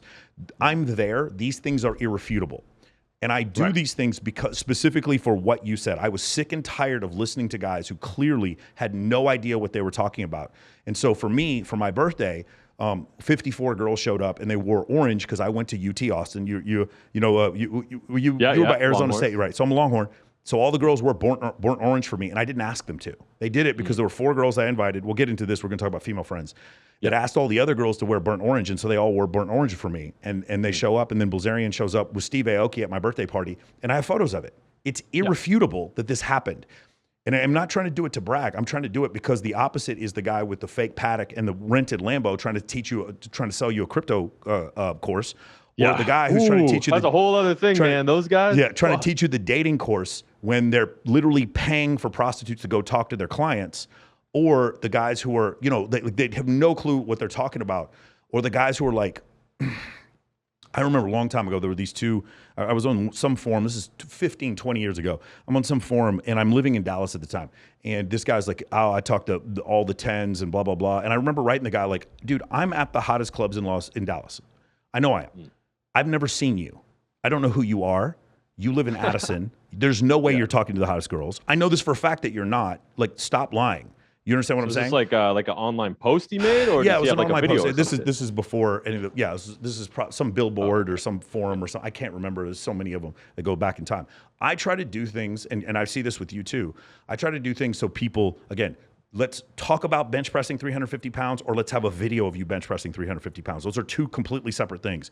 And that's why, like, again, I host the biggest bikini competition in the world. I'm the only recruiter for this competition. There's 220 girls. This is not some opinion. This is irrefutable that I'm doing this, right? And so when people see that, they can't then just say, well, this only works for you, or you're doing, or this is fake, or what. They can't. I keep trying to put things in their face that are irrefutable in order to, that's how I'm building my business. And so I see that with you, with your YouTube channel. Again, you're going up to people, and then you're having these that look extremely authentic conversations, and then you're using that and teaching that in Denmo Social, which I thought it was great. I also think it was interesting, because I was going to ask you this, you already answered, is that you weren't coming from a seduction community red pill pickup background. You just learned this on your own. Dude, that's the biggest, I think the biggest misconception about that. And I think it like ruins people, man. I think that it spoils their brain in a way. It's like, you know, because you got to think, all right, you're a guy, you're having issues with dating or confidence or whatever. So you fall into the wormhole of going online and you get advice. And, you know, in order to make sales, you got to play on people's emotions. So there's all these very gimmicky, fad like cringy websites where, you know, bang dimes, bang tens. And, you know, a lot of guys that are on the shorter side or the less looking side, that's going to be their main objection. Like, well, it's not going to work for me. So these guys have to be sold the dream that like you could be 5'2" and bang a 10, and, you know, but they do that. They don't explain how. They just go, okay, buy the course and then we can do this. But the point I'm getting at is like, you also see these forums where people have bias, right? Like if I'm a not so good looking guy and I go and I strike out with, you know, making a girl or talking to a girl, or let's say I have a really good suggestion for an idea at work and they laugh at me. But then, you know, when a 6-foot guy says it, all of a sudden they're like, that's a great idea, bro, even if the guy's an idiot. So somebody will have one or two experiences like this that kind of confirms their suspicions, which is something in the Expert Secrets book. And what it does is it wants people to seek out confirmation bias, right? They go on the forum and they hear like, you know, all women are whores. And they're like, yes, that's exactly what I thought too. The reductive you know? belief, it's so much easier and less complicated to believe something that reductive. Right? Because first off, you don't have to improve anything. None of this is your fault. You're the victim. And then there we go. So let's just go down that path. Throw rocks at your enemies. Easier. Justify their failures. Exactly. Yeah. So what ends up happening though is, you know, I could see why people go into that, but then they go down this wormhole where they have this whole idea of, okay, now these are my mentors. These guys, I mean, a lot of what is said on there is true. Like a lot of what the red pill started as, from my understanding, I totally like agree. Yeah. The truth, evolutionary psychology. But, you know, you got those bad apples that are super loud that fuck up the whole thing. But anyways, what ends up happening though is people go, okay, well, you know, these guys really know what they're talking about on paper. So as far as actual application, they must know as well. So they look at everything from like a pickup perspective, or like a red pill perspective, or like a, okay, this is how the goal is, I want to be better with women. I need to do this and that. And there's all these techniques, but, you know, this is coming from a totally different, the wrong perspective, right? In reality, the people that are most successful at this kind of thing are the people that, first of all, you know, the best way to say this is they're awesome and they love themselves, right? Because when you love yourself and you're around others, they can tell that you love yourself because you're so happy, you're so positive, and they want to be around you more, because deep down, everybody hates certain parts about themselves. And when somebody that's a friend that's always loud, cracking jokes, they're just the life of the party, you want to be like that person. You want to have them around you, and you can't really put it on paper what it is about them that you like, but you just feel a certain way. There's like a vibe, a familiarity.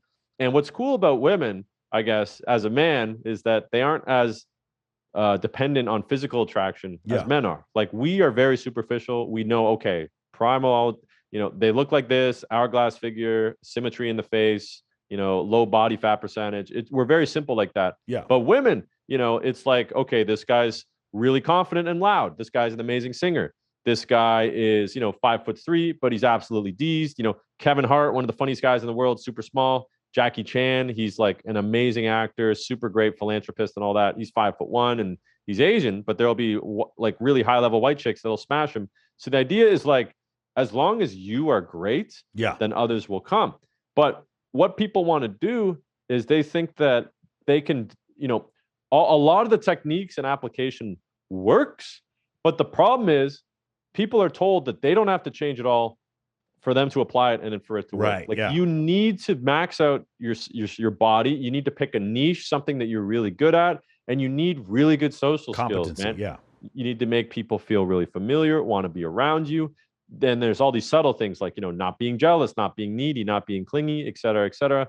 Like a lot of the information is true, but the reason it's not working for people is because they aren't in a position where they can even apply these things, right? So that's why with these videos, like, I have a lot of friends that are way better at talking to people than me. They're way better with, I suppose, women naturally in a sense, just because they're really hilarious, they're funny, they're confident, they're better looking, but they have no balls, man. They cannot walk up and talk to anybody. They are terrified of rejection. They don't know how to I have buddies I have clients, man, that are like 6'4" Chads, and they're like absolutely terrified of going and approaching a girl and asking for her number.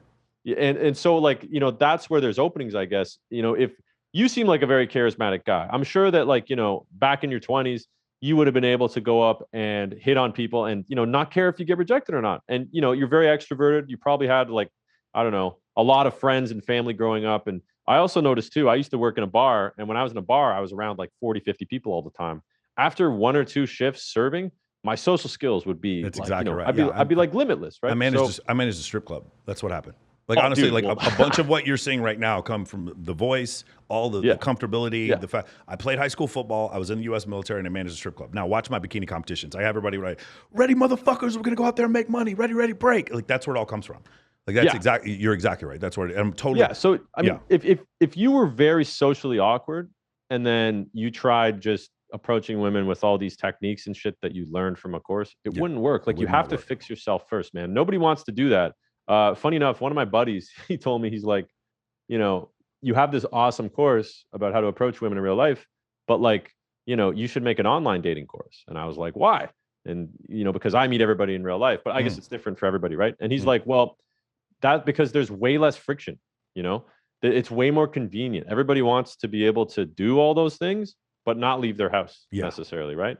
So, I've been working on products for like lifestyle setup, achieving high status, and, kind of the same ballpark of like what you're doing with your program.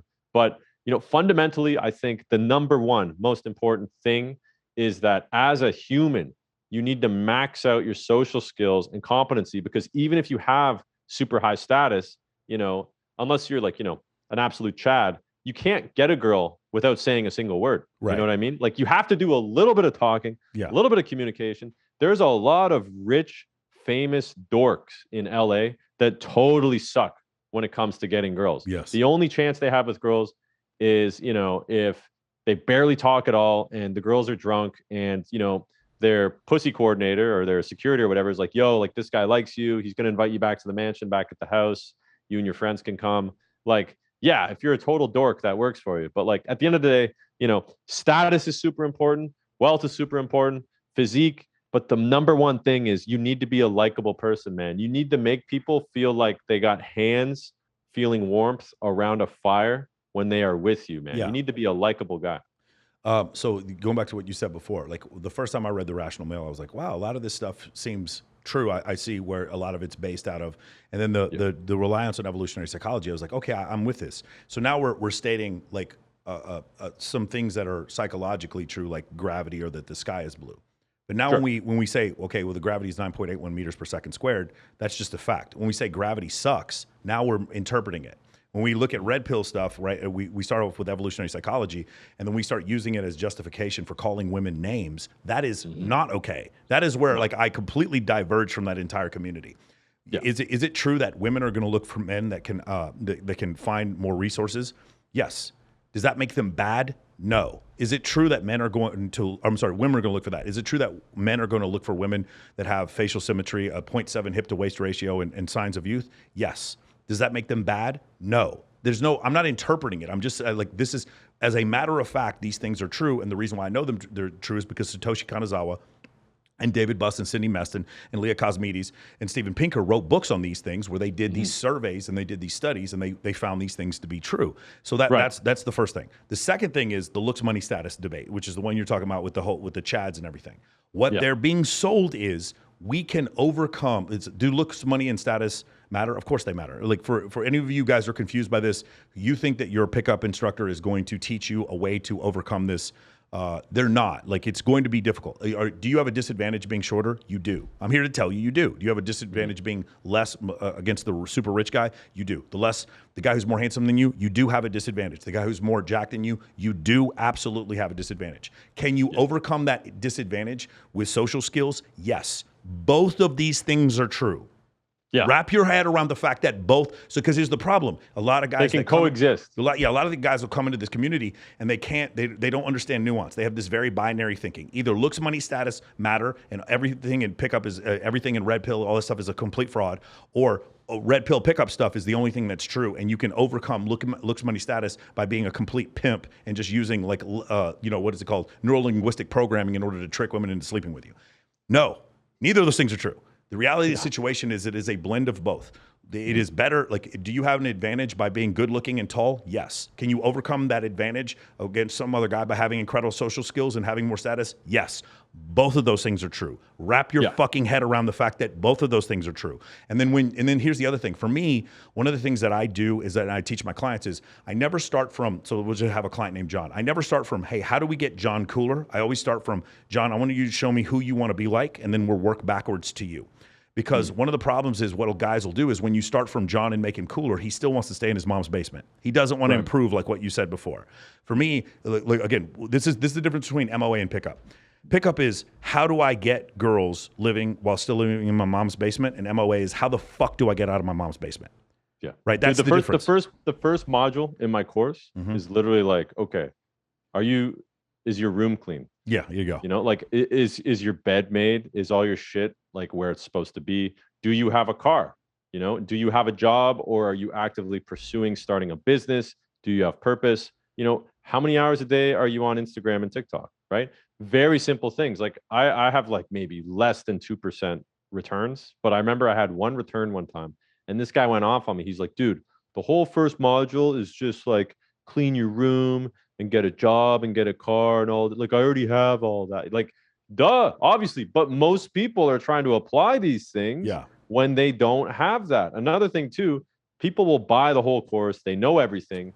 But then, I'll have a client on a call with me and I'll be like, all right, like, so like, how is everything working? Are you happy? And they're like, yeah, it's good. I'm like, okay, when's the last time you went out and approached somebody? And they're like, oh man, it's been like a year. And I'm like, what the fuck, man? I teach you everything that you need to know, but you still don't do it, man. Yeah. I think that I'm starting to learn this too, man. And it's tough because, like, kind of like what I was saying with the online dating and status thing before, like on paper, most people, they need the social skills. They need to become likable, interesting, their body language, everything about them is fucked up, but they're just like, man, well, if I can go on my phone with these really good pictures, I don't have to change any of that and I can get the same results. So it's like, do I want to make the most money in the world?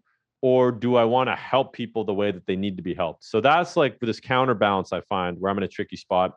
What I like about the social skills, though, is that it's applicable at any level of status, right? Because, most people, they don't want to be fucking Dan Bilzerian. They don't want to be, this larger than life rapper or hip hop star. Yeah. They don't want to have 30 girls around them. They just want to have respect from their friends, people in their community. Even if they run a fucking martial arts gym or a food truck, or, they have a good job on a salary, but on weekends they, fix their boat and they play acoustic guitar at like an open mic. Like, that is enough status for them, man. They want to be around their friends and family, but they don't need to have this massive social proof necessarily.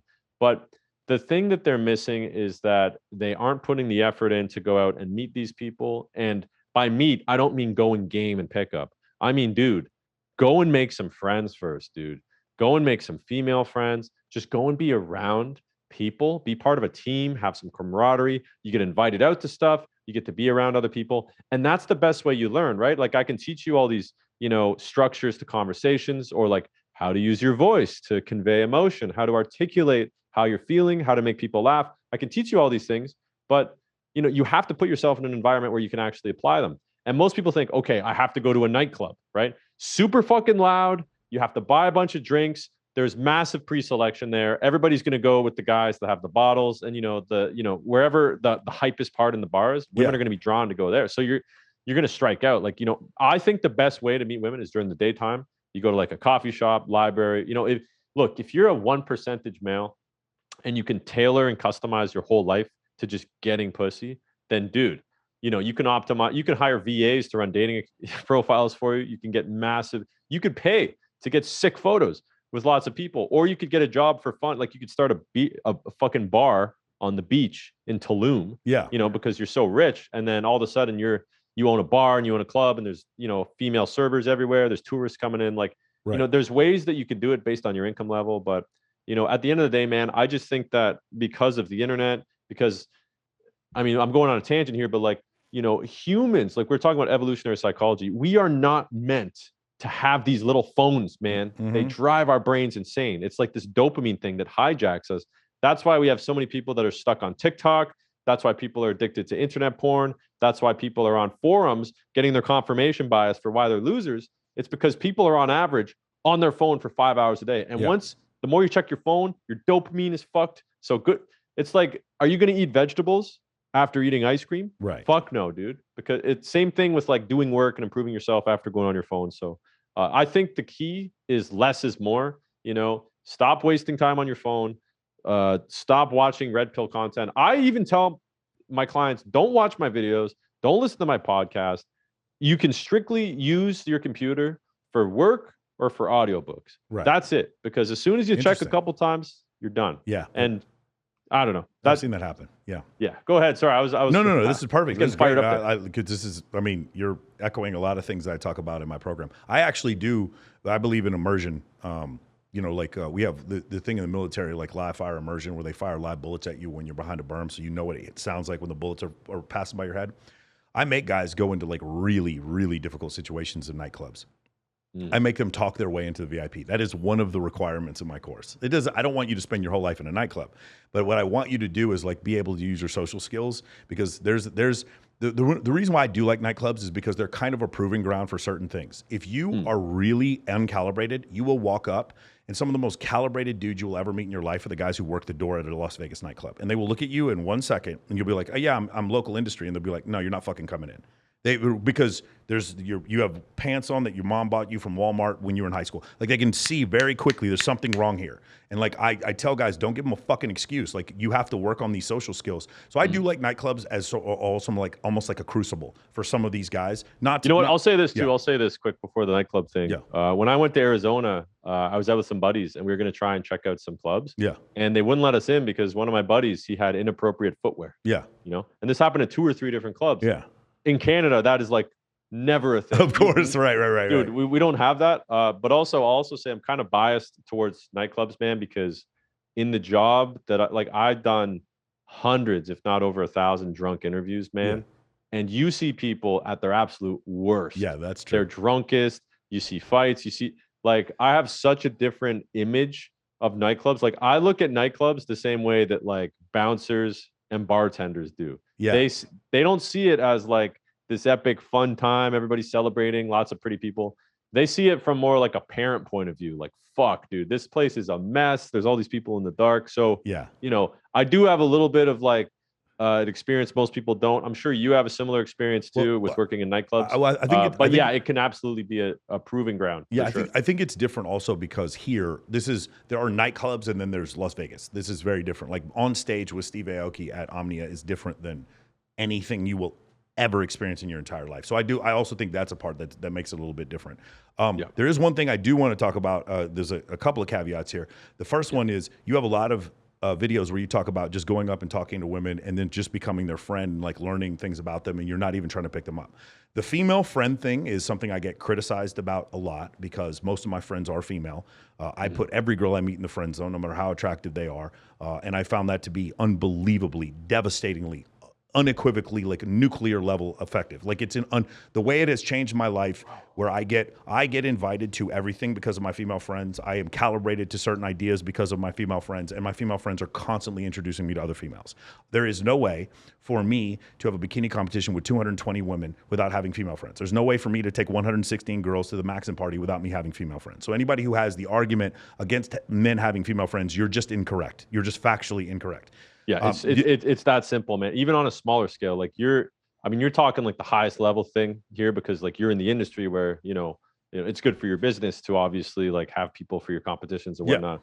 But even on a micro scale, man, like a very small scale, you just want to have female friends in general because, first of all, they're going to be relieved that finally some guy isn't trying to use me to fuck me, Two, women are very good at organizing, planning, setting things up. Like, when I was in college and high school, I would always select a group of mostly women because I knew they would get their parts done on time. I knew that they would stay up till 4 a.m., worried that they made a mistake, and they would double check everything.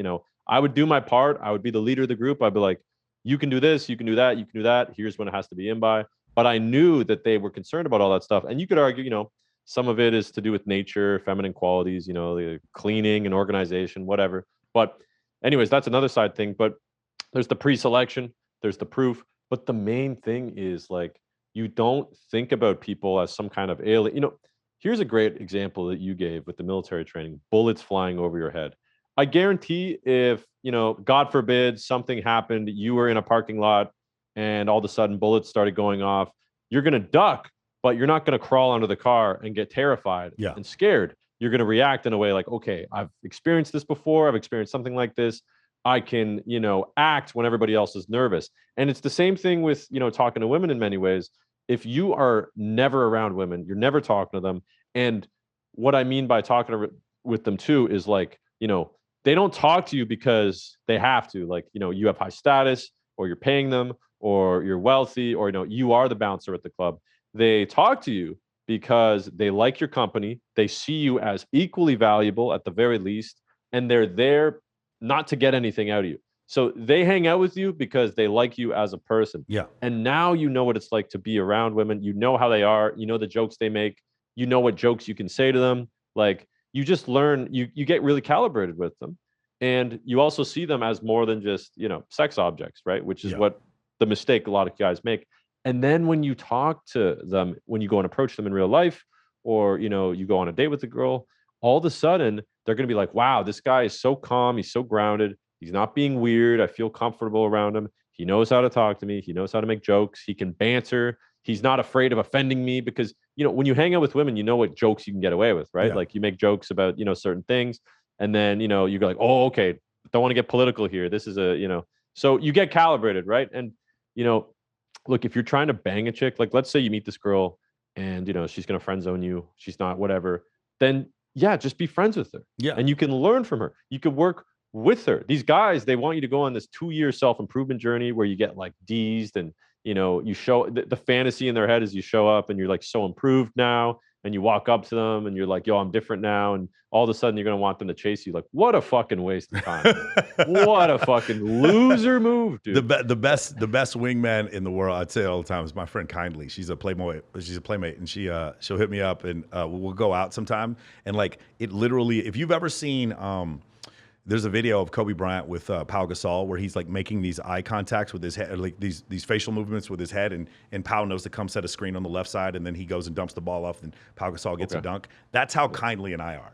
Like, literally, like, I'll be like this, and she just know she's the greatest wingwoman. She also has 3 million followers, and she's like a fucking goddess. And same thing with my friend CJ Sparks. Same thing, like a bunch of my female friends are like this. Like, again, I want you guys to consider this. For those of you who are having any questions or you're listening to content about, I know there's some viral video with what's his face, the guy who hosts Family Feud. What's his name? Steve Harvey? Steve Harvey has this viral video where he's like, men and women can't be friends. And he's just factually incorrect. Steve Harvey can't be friends with women.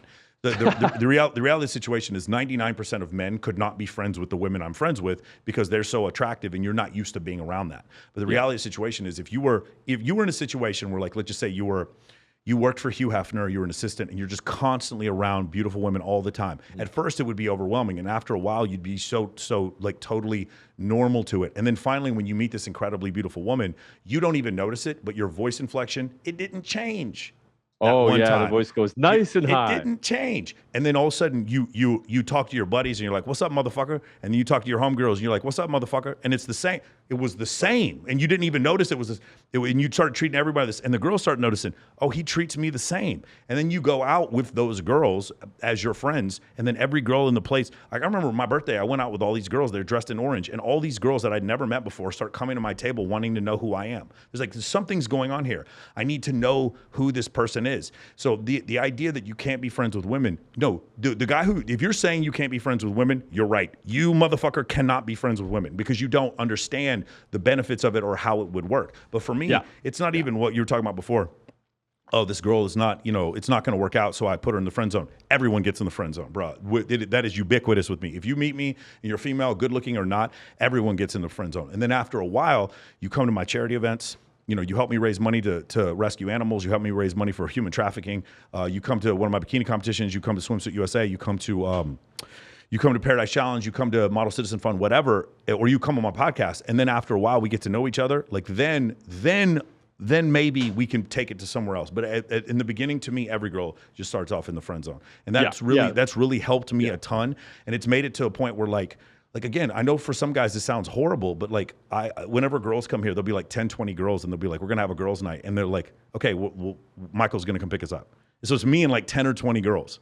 You understand what I'm saying? And their boyfriends are like furious. They're like, "Wait, I thought you were having a girls' night. Why is Michael Sartain there?" It's like, well, because it's Michael Sartain. Everything's cool. It's not that big of a deal. And then at the end of the night, it's like I'm going out and there's like random women coming up to me and they're like, "How do you know all these women? Who the fuck are you?" I get that question. So like, who the fuck are you that you have all these women around you all the time?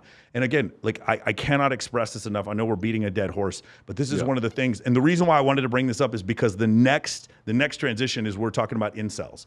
Because it is the incels. Oh, fuck. It is the incels who have them. They are the main ones who think that you can't be friends with these females. This is a situation. Because here's the thing. So Cobra Tate's going to come on the podcast, and I love the dude. He and I talk all the time.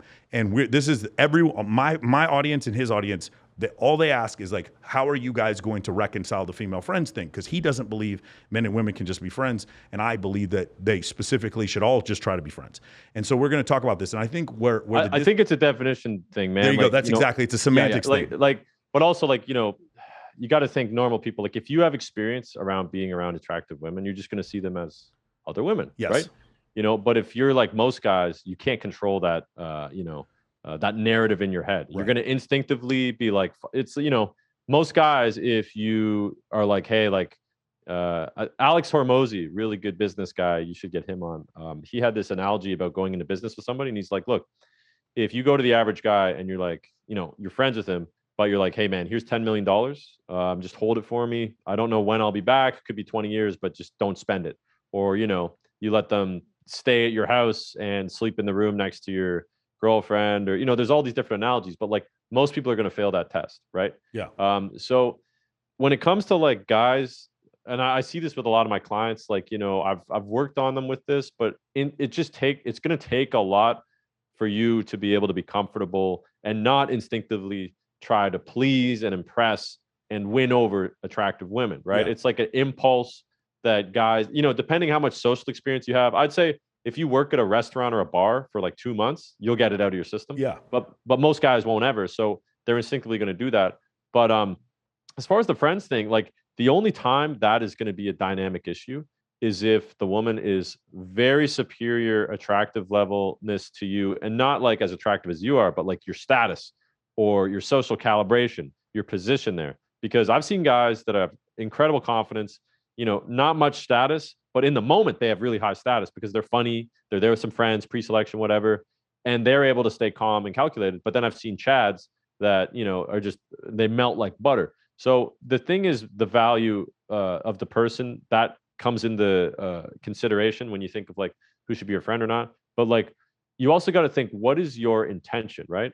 If you're intending, like, let's say you are attracted to this girl and you do want to get to know her, then you guys probably can't be friends because you're always going to have that attraction to her, right? But if you consciously decide, before you go and be like, okay, well, you know what? Maybe I am attracted to this person, but I'd rather have them as a friend. You can easily just identify them as a friend, right? Here, I got one other step, right? This is, I think a lot of people miss this part. Sure. Whether or not I'm friends with them and whether or not I'm sleeping with them have nothing to do with each other. And this is a part, a lot of guys, like, they can't wrap their head around this. A lot of the girls I end up sleeping with are my friends. A lot. And a lot of people, the guys are like, well, no, you're just your female friends. Like, no, I put them in the friend zone in the beginning. At no point did we ever start dating. And then one day we just started sleeping together.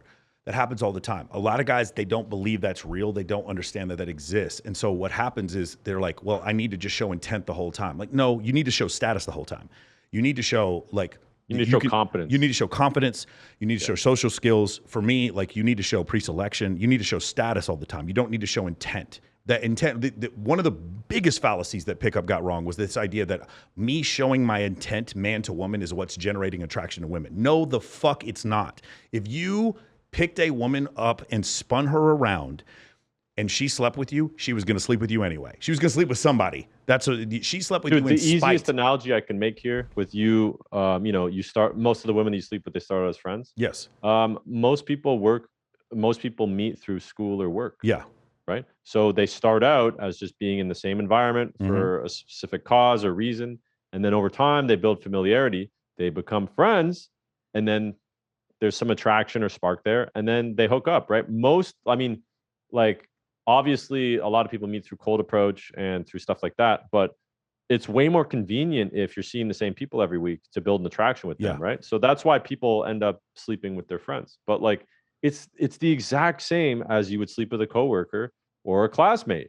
You guys spend time with each other. You know, when you're friends, it's intentional because you guys are, by intentional, I mean, you guys are intentionally hanging out. Yeah. You're not intentionally trying to sleep with her. But when you hang out with friends all the time, you're in the same environment with them all the time. So you build familiarity, you have shared experiences with them. It's just like if you were to work with them or go to school with them. And that's what leads to the attraction. And, you know, a lot of women would rather sleep with somebody that they're familiar with and they already know than they would go out and meet somebody new, right? Because they already have a general understanding of this person, right place, right time, timing, whatever you want to call it. Because, you know, you would agree, I would agree that we're both not like absolute dime pieces. You know, we're both not pure fucking chads. I'm sure there's women that we've been able to sleep with that we're not even their type. But the fact remains that for whatever reason, they were attracted to us. And that attraction was built over time through familiarity. So if you're only trying to bang chicks and not be friends with them, you're never going to develop familiarity and you're never going to build the attraction that you would for them to want to sleep with you. And here's the great thing too. You're not trying to. You're not like every week. That's exactly like, my point. Yes. You're not every week like, oh, you know what? Like last week, you know, she touched my shoulder. So now, you know, like you don't do that. You just be yourself and then eventually right place, right time. It's like networking, I suppose. Same idea, man. So do you have a problem with, you mentioned incels commenting. Have you had a problem with this type of hateful group? Yes. Yeah. Well, so can you give some specific examples? Okay. I got a lot of examples. Yeah, right? Please. You know, I've been in this game for a while. So the very first awakening I got to this was when I did, once again, the Virgin Squad movie, right? Because my friend sent this to me. One of the guys that was also in the movie, he went online and he found this forum where all these incels congregate. Okay. And they made a whole forum thread about, the movie. And it got like, 50 pages. So like a couple hundred, maybe even 1,000 comments. I don't even know if these forums are still up anymore because the internet's done a pretty good job of scrubbing these guys, the violent ones anyways, off the internet. But the whole premise of the thread was like bunch of chads go out to club with a virgin, make fun of him and let the whole world know that he has, social anxiety and he's a virgin and he lacks experience. And then they show how easy it is for them to have success, because all my buddies are getting kills and shit. They show and brag about how easy it is for them and point out how hard it is for the average guy. And they also showed such an unrealistic standard that you can just take this guy out and it's this big, funny ordeal, right? So they took it the absolute worst way possible and then made a thread about it. And the comments were like, yeah, fuck this guy. He thinks, he's 6'2". He doesn't know what it's like. He thinks it's a joke. he thinks it's a fucking joke. I've been a virgin 30 years. It's not a fucking joke. And they lose it. And then this is where it gets bad, Michael. They start talking about violence. They're like, okay, where does this guy live? He's from Hamilton. These are the clubs he goes to and films at. These are the bars. Somebody needs to fucking, stab this guy. Like, they go really off the rails really quick because these are these same 4chan guys that call in bomb threats and shit, to get events swatted and stuff. So I had to like scrub my address from the internet. I had to scrub all my, like everybody in the video, their real first name and last name. I now have them as blocked words. I have words like, school shooter, genocide, racial slurs, all that removed because these incels, man, there's a lot of incels that they just complain. I shouldn't say that they're all bad and violent because a lot of them, they just, I think it's a mental illness. I think there's a mental health problem. Yeah. I think that a lot of them want to be normal, but they're just fucked. But there's a small amount that are very loud, which is why we're talking about them. The incels, the violent incels.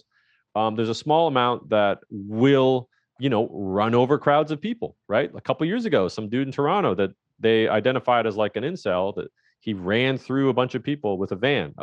There's a guy in California a couple of years ago. I can't remember his name.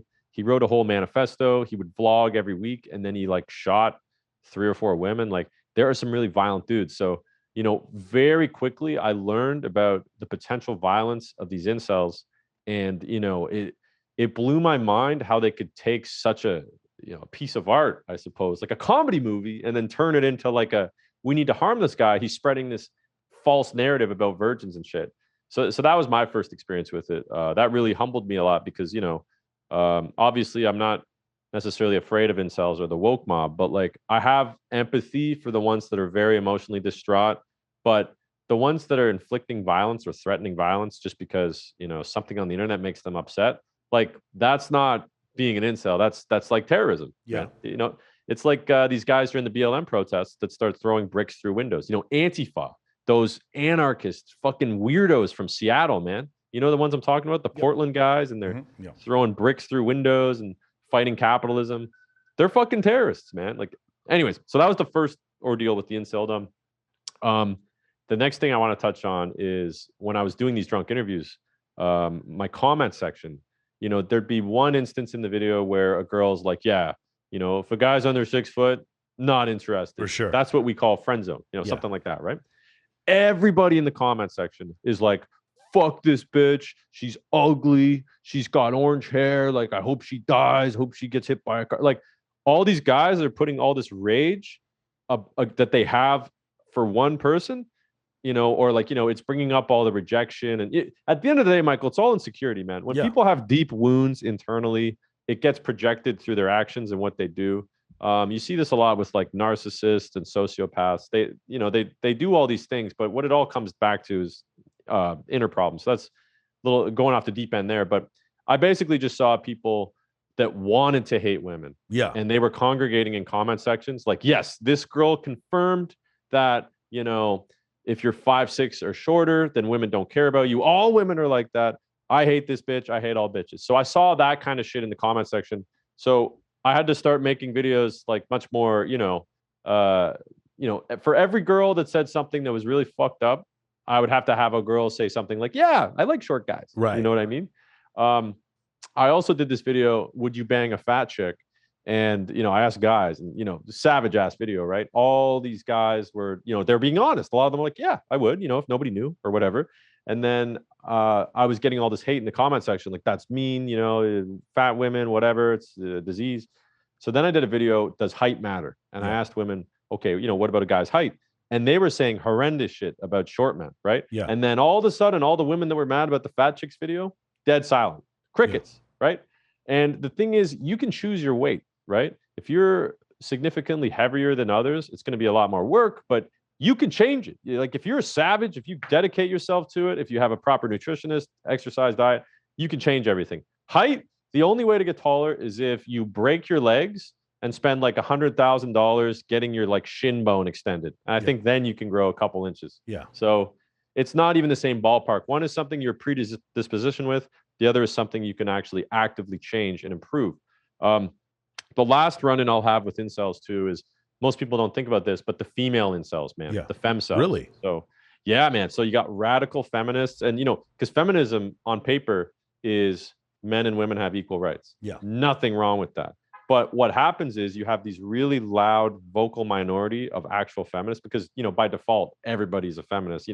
I'm sure that Andrew Tate would technically agree to being a feminist on those terms. Like Sure. men and equal are different in the sense, men and women are equal in the sense that they are equally valuable humans. Yes. Right. So that's we have inalienable rights. We are equal. We are equal in that way. Exactly, yes, but we're not the same. You can't bench press as much as me. That doesn't mean you're worse than me. I'm just stating a physiological fact. A dimorphic. Men can't have babies. Correct. Men can't have babies. That's exactly right. So that's like the actual term. But what happens is it gets hijacked by these woke mob liberal progressives, and then it turns into this whole other thing. But anyways, the reason I'm saying that is because a lot of them identify with like the gender pronouns. And so it is a bit of a stereotype, but that is majority of it. And you know what's funny? That is like everybody on TikTok. Like TikTok is not a bro. How is it so toxic, bro? I don't understand because I put reels up and then I put TikTok videos up, and the things that people say to me on TikTok, I'm like, bitch, you would never say this to my face. These dudes who write this shit, I was like, you would never in a million years say this to my face on Instagram. Maybe it's because they know me better. It seems to be a little bit more back and forth and nice.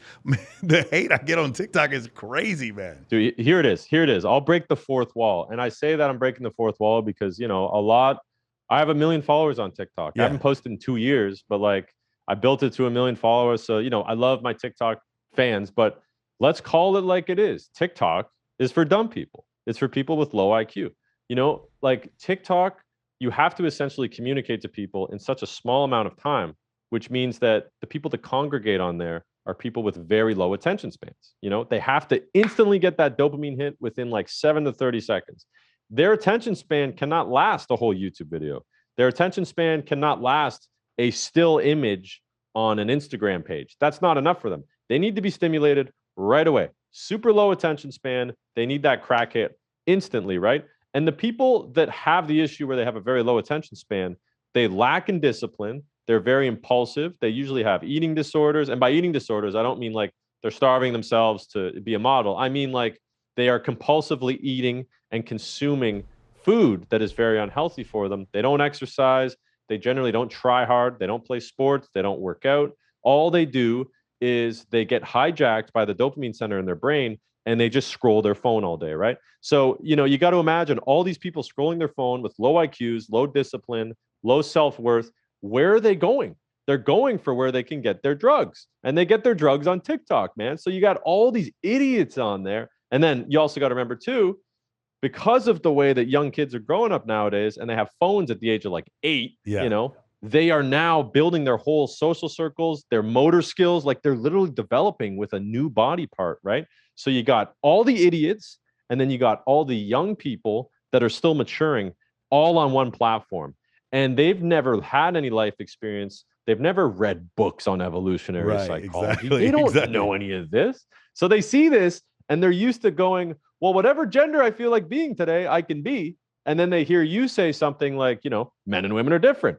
And what do? They get outraged. And you know why they do it is because they know that the people in high places, let's say, the Disneys of the world, they ain't going to say shit. They're not going to back their guy. Like Johnny Depp, they're not going to back him and be like, we stand with Johnny Depp. Fuck no, because that's going to affect share prices. Advertisers are going to pull out. So all these people in high positions, they have no backbone. So they just be silent and they're like, you know what? I'm making enough money behind the scenes. I don't need to stand up for this.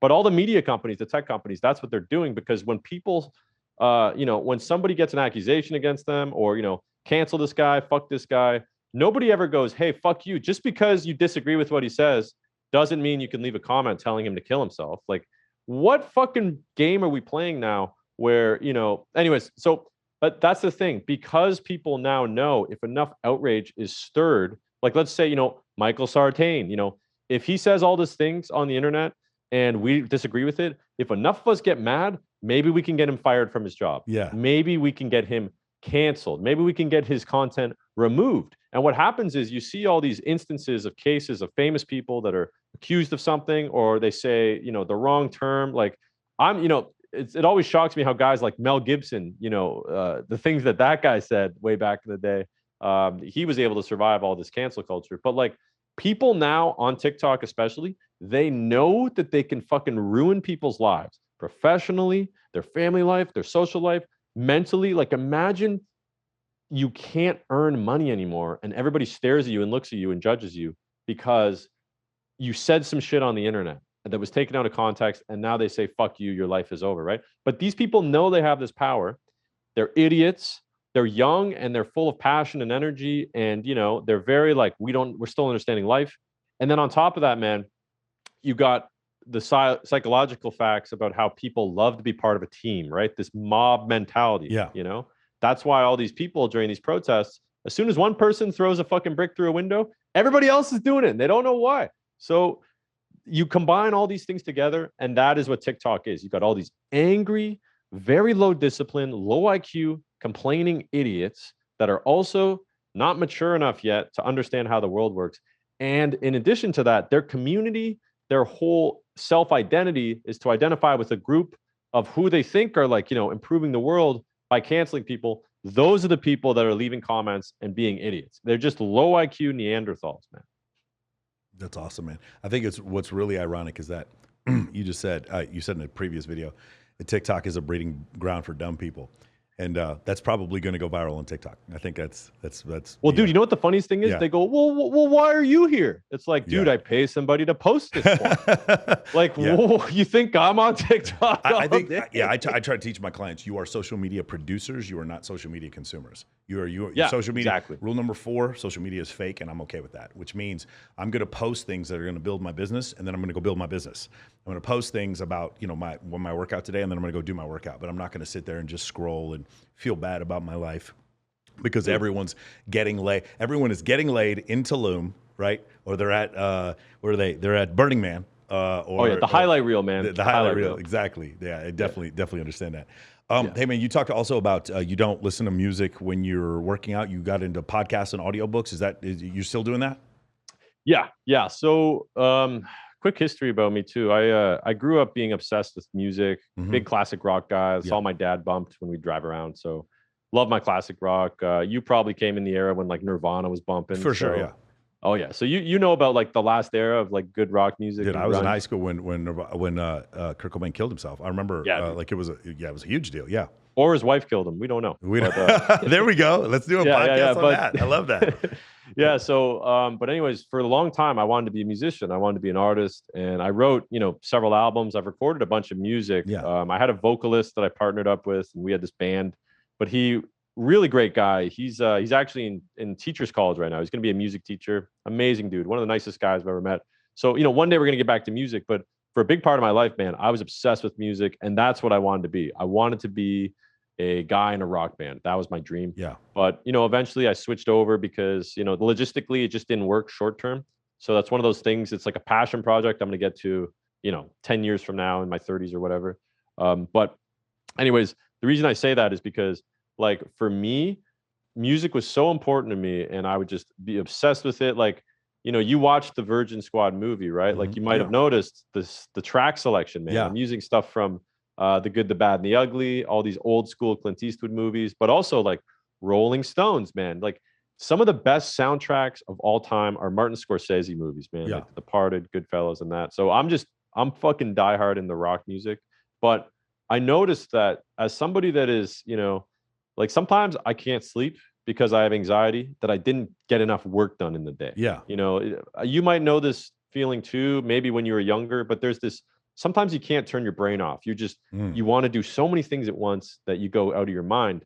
And because of that, I find the best time for me to listen to podcasts and stuff like that is when I can't possibly do anything else, right? So if I'm at the doctor's office, if I'm driving somewhere, or yes, when I'm working out.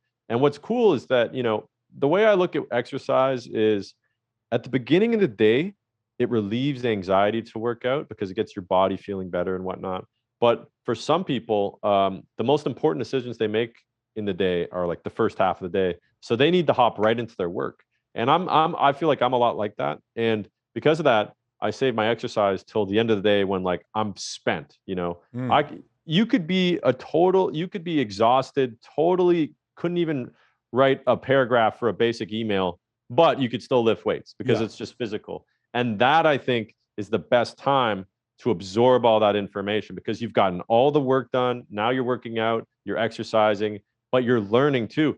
And I don't know about you, man, but when I learn, I get excited. It's like I get a second breath of a second wind, a breath of fresh air. So I made that switch, and that's when I listened to your thing. I was working out. I was listening to your interview with Inner Confidence or whatever, with that podcast while I was lifting some dumbbells downstairs. Nice. Okay. Yeah. Very good. So yeah, for me, there's a couple things that were game changers for me. I love the book, The One Thing by Gary Keller, where he talks about focusing on one thing. That was a huge life-changing thing for me. Yeah, I need to read that book. Yeah, it's really, really good. But the other thing was, when I am in my car, when I am eating, and when I'm in the gym, it is podcast, YouTube courses, or podcast courses, like online college courses, or audiobooks that are somehow helping me build my life or my business. That's all I ever do. And then I also push the limit.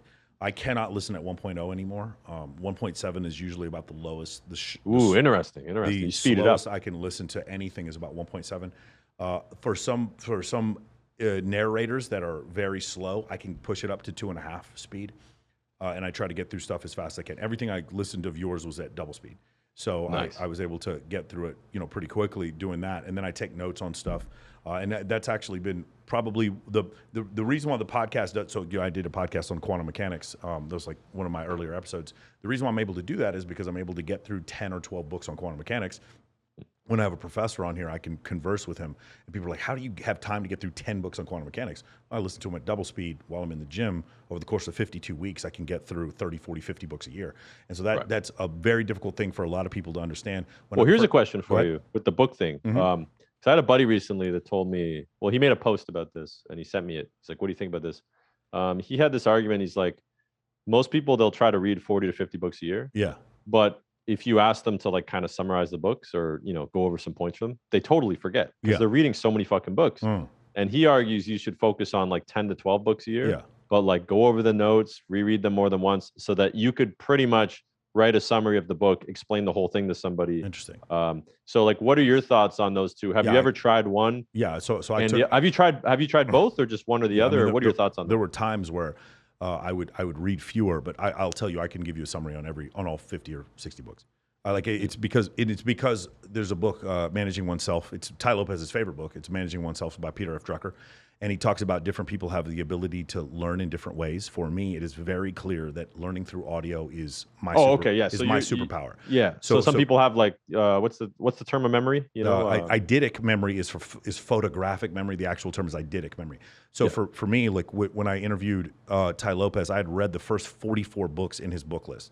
When I interviewed Dan Bilzerian, I had notes on all 94 chapters in his book. So for me, my brain just works that way. Now, Dan's book there's no audio version of it, so I can. There's 94 chapters. Holy shit! It's one of the best books I've ever read. Like I know people never believe this shit. They think that no, it's just him. Like the book is basically how far can I take pre-selection and how far can human desire. Unchecked male ego go as far as its pursuit of desire, and then what happens when you get to the finish line. It really is amazing. It's really interesting. So if you ever read about Buddha basically is this Indian prince, and he has never seen a dead person. He's never seen a sick person. He lives with a harem of beautiful women. One day he goes out and he's finally, for the first time, he's in a horse-drawn carriage. He sees a sick person for the first time. He's like, what's that? He goes, it's a sick person. He can't believe what he sees. He sees a person dying. He's like, I can't believe that. He sees an old person for the first time. He doesn't know what that is. And then he goes back and then he denounces all like desires of the flesh, and that's kind of, he finds enlightenment under the lotus tree, all that other stuff. That like it's really funny because a lot of that is what Dan talks about in his book. He gets to this point where it's like literally anything he wants, he sort of manifests it, and he goes into this crazy place, and then he talks about like unbelievable levels of risk that he's willing to take to the point where like he's worth $40 million and he's got $24 million in a pot. Like a significant portion of his net worth is like in this pot. His fucking hair is falling out. It's crazy stuff like that. So the book is really, really interesting. I highly would recommend a lot of people read it.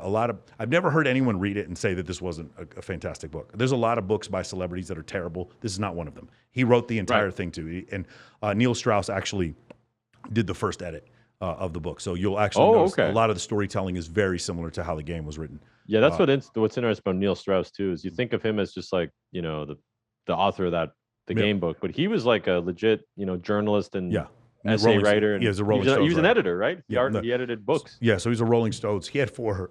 I think that was his 4th book was the game, but he's written several since then. I've hung out with Neil a couple of times. The first time I met him, I was like, dude, how do you finish James Joyce Ulysses? Because I can't finish that fucking book. That's his favorite book, and I can read anything. That book I cannot get through, and so it just just really interesting. The audiobooks. But going back to what you were saying before, for me, I know this is my superpower. My superpower is I can sit there and talk about anything for as long as you want. And I can memorize things from books that I hear in audio. Like I remember, like I could probably go chapter by chapter on The Power of Now. And first time I read it was in like an 06. So there's just certain ways that you can do that. I will tell you what happened for me is I remember, I think it was The Fountainhead by Ayn Rand. And I read it, I read the book, and then I took a retention test and I listened to the audiobook. And I remember the audio version of it, I retained so much more. And that's when I kind of knew that this was going to be the way I did it from now on. Does that make sense? I do audio when I can. When I can't do audio, like there's a couple of books, like Karen Bruton wrote a book and Dan Bilzerian wrote a book. I couldn't do those in audio, and I read them. And the funny thing is, I could read them at the same speed that I was listening. Like my brain just works that way. After a while, you just train yourself after a while, just like the live fire bullets thing. After a while, you can train your brain to pretty much do anything. You see people in the park play speed chess. They couldn't play speed chess their first time playing chess. It was something that you train yourself to do. And here's the funny thing. If you took those same people and then made them play chess at a normal pace, they'd actually be worse at it. You will get to a point where you can actually function at such a high level, you can't go slow enough. And I have that part sometimes happen. Like there's no dead air in my podcast. I never, you notice that we just did 2 hours and 11 minutes. There's not a single second of dead air for us talking. Well, buddy, we're both nuts. That's exactly my point. Right. But my point is like, I can't go slow enough anymore. Like this is the only way I learn. It's the only way I communicate. So that's a skill set. And I think it's helpful. It reminds me of Neo in the Matrix when he takes that plug out of his head and he goes, I know jujitsu. It's like that's how fast you can learn something if you can train yourself. Well, yeah, you probably put in 10,000 hours too, right? That's the old for sure. 10,000 hour rule. Definitely. It's definitely a skill set to be able to listen to audiobooks like that. I think listening, I know that a lot of people are like, no, Michael, you didn't read the book. You listened to the audiobook, so you didn't read it. And that's a real great way to figure out if somebody's unsuccessful. Like if I listen to an audiobook and then I have $1 million in my bank account because I listened to Networking Traffic Secrets by Russell Brunson. Okay. If I listen to that book and there's $1 million in my bank account and your argument is, no, you didn't read the physical copy of the book, you are a fucking idiot. I'm telling you this right now because there's $1 million in my bank account, right? The $100 million offer. If I listen to the $100 million offer and now there's $100 million in my bank account and you're telling me that it doesn't count because I didn't read the book, you're the idiot. Did you see what I'm saying? That's absolutely, man. Audiobooks, I love audiobooks, man, because I don't know, I have such a deep respect for delivery and tonality. Oh, it's so great. It's performed. There's a third dimension to it, dude, that you don't get. Yeah. I will say this irrefutably. You can read The Game by Neil Strauss or you can listen to him perform it. The second one is better. There is no refuting that.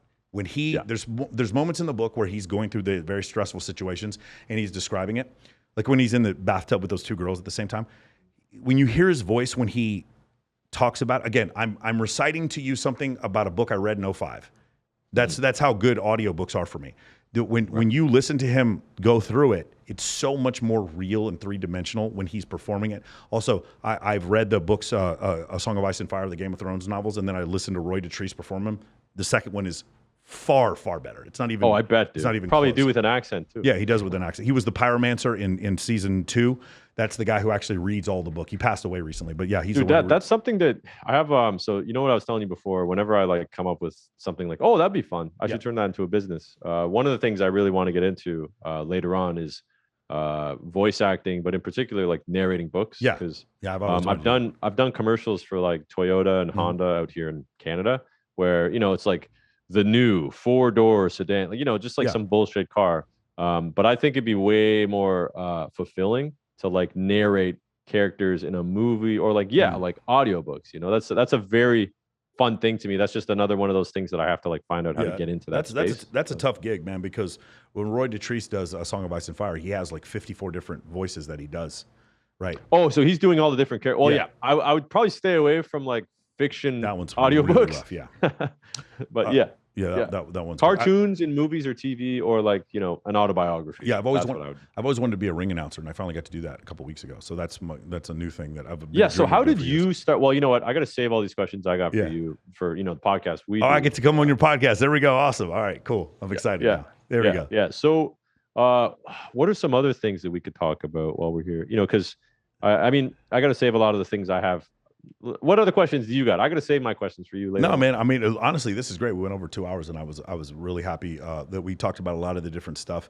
I wanted to get it because from your standpoint, you know, being a successful YouTuber, the cancel culture thing was very something I wanted to know about, and then also like how you implemented and turn this into a business, and then your coaching program and your beliefs about men and women. One of the reasons why and I think this is probably why you wanted to talk to me in the first place, is because this antipathy towards women is the problem. Like this is like, I think you saw the same thing that I see. It's like me being friends with women makes everything easier in my life. And I know so many guys have such a hard time believing that, but it is absolutely true.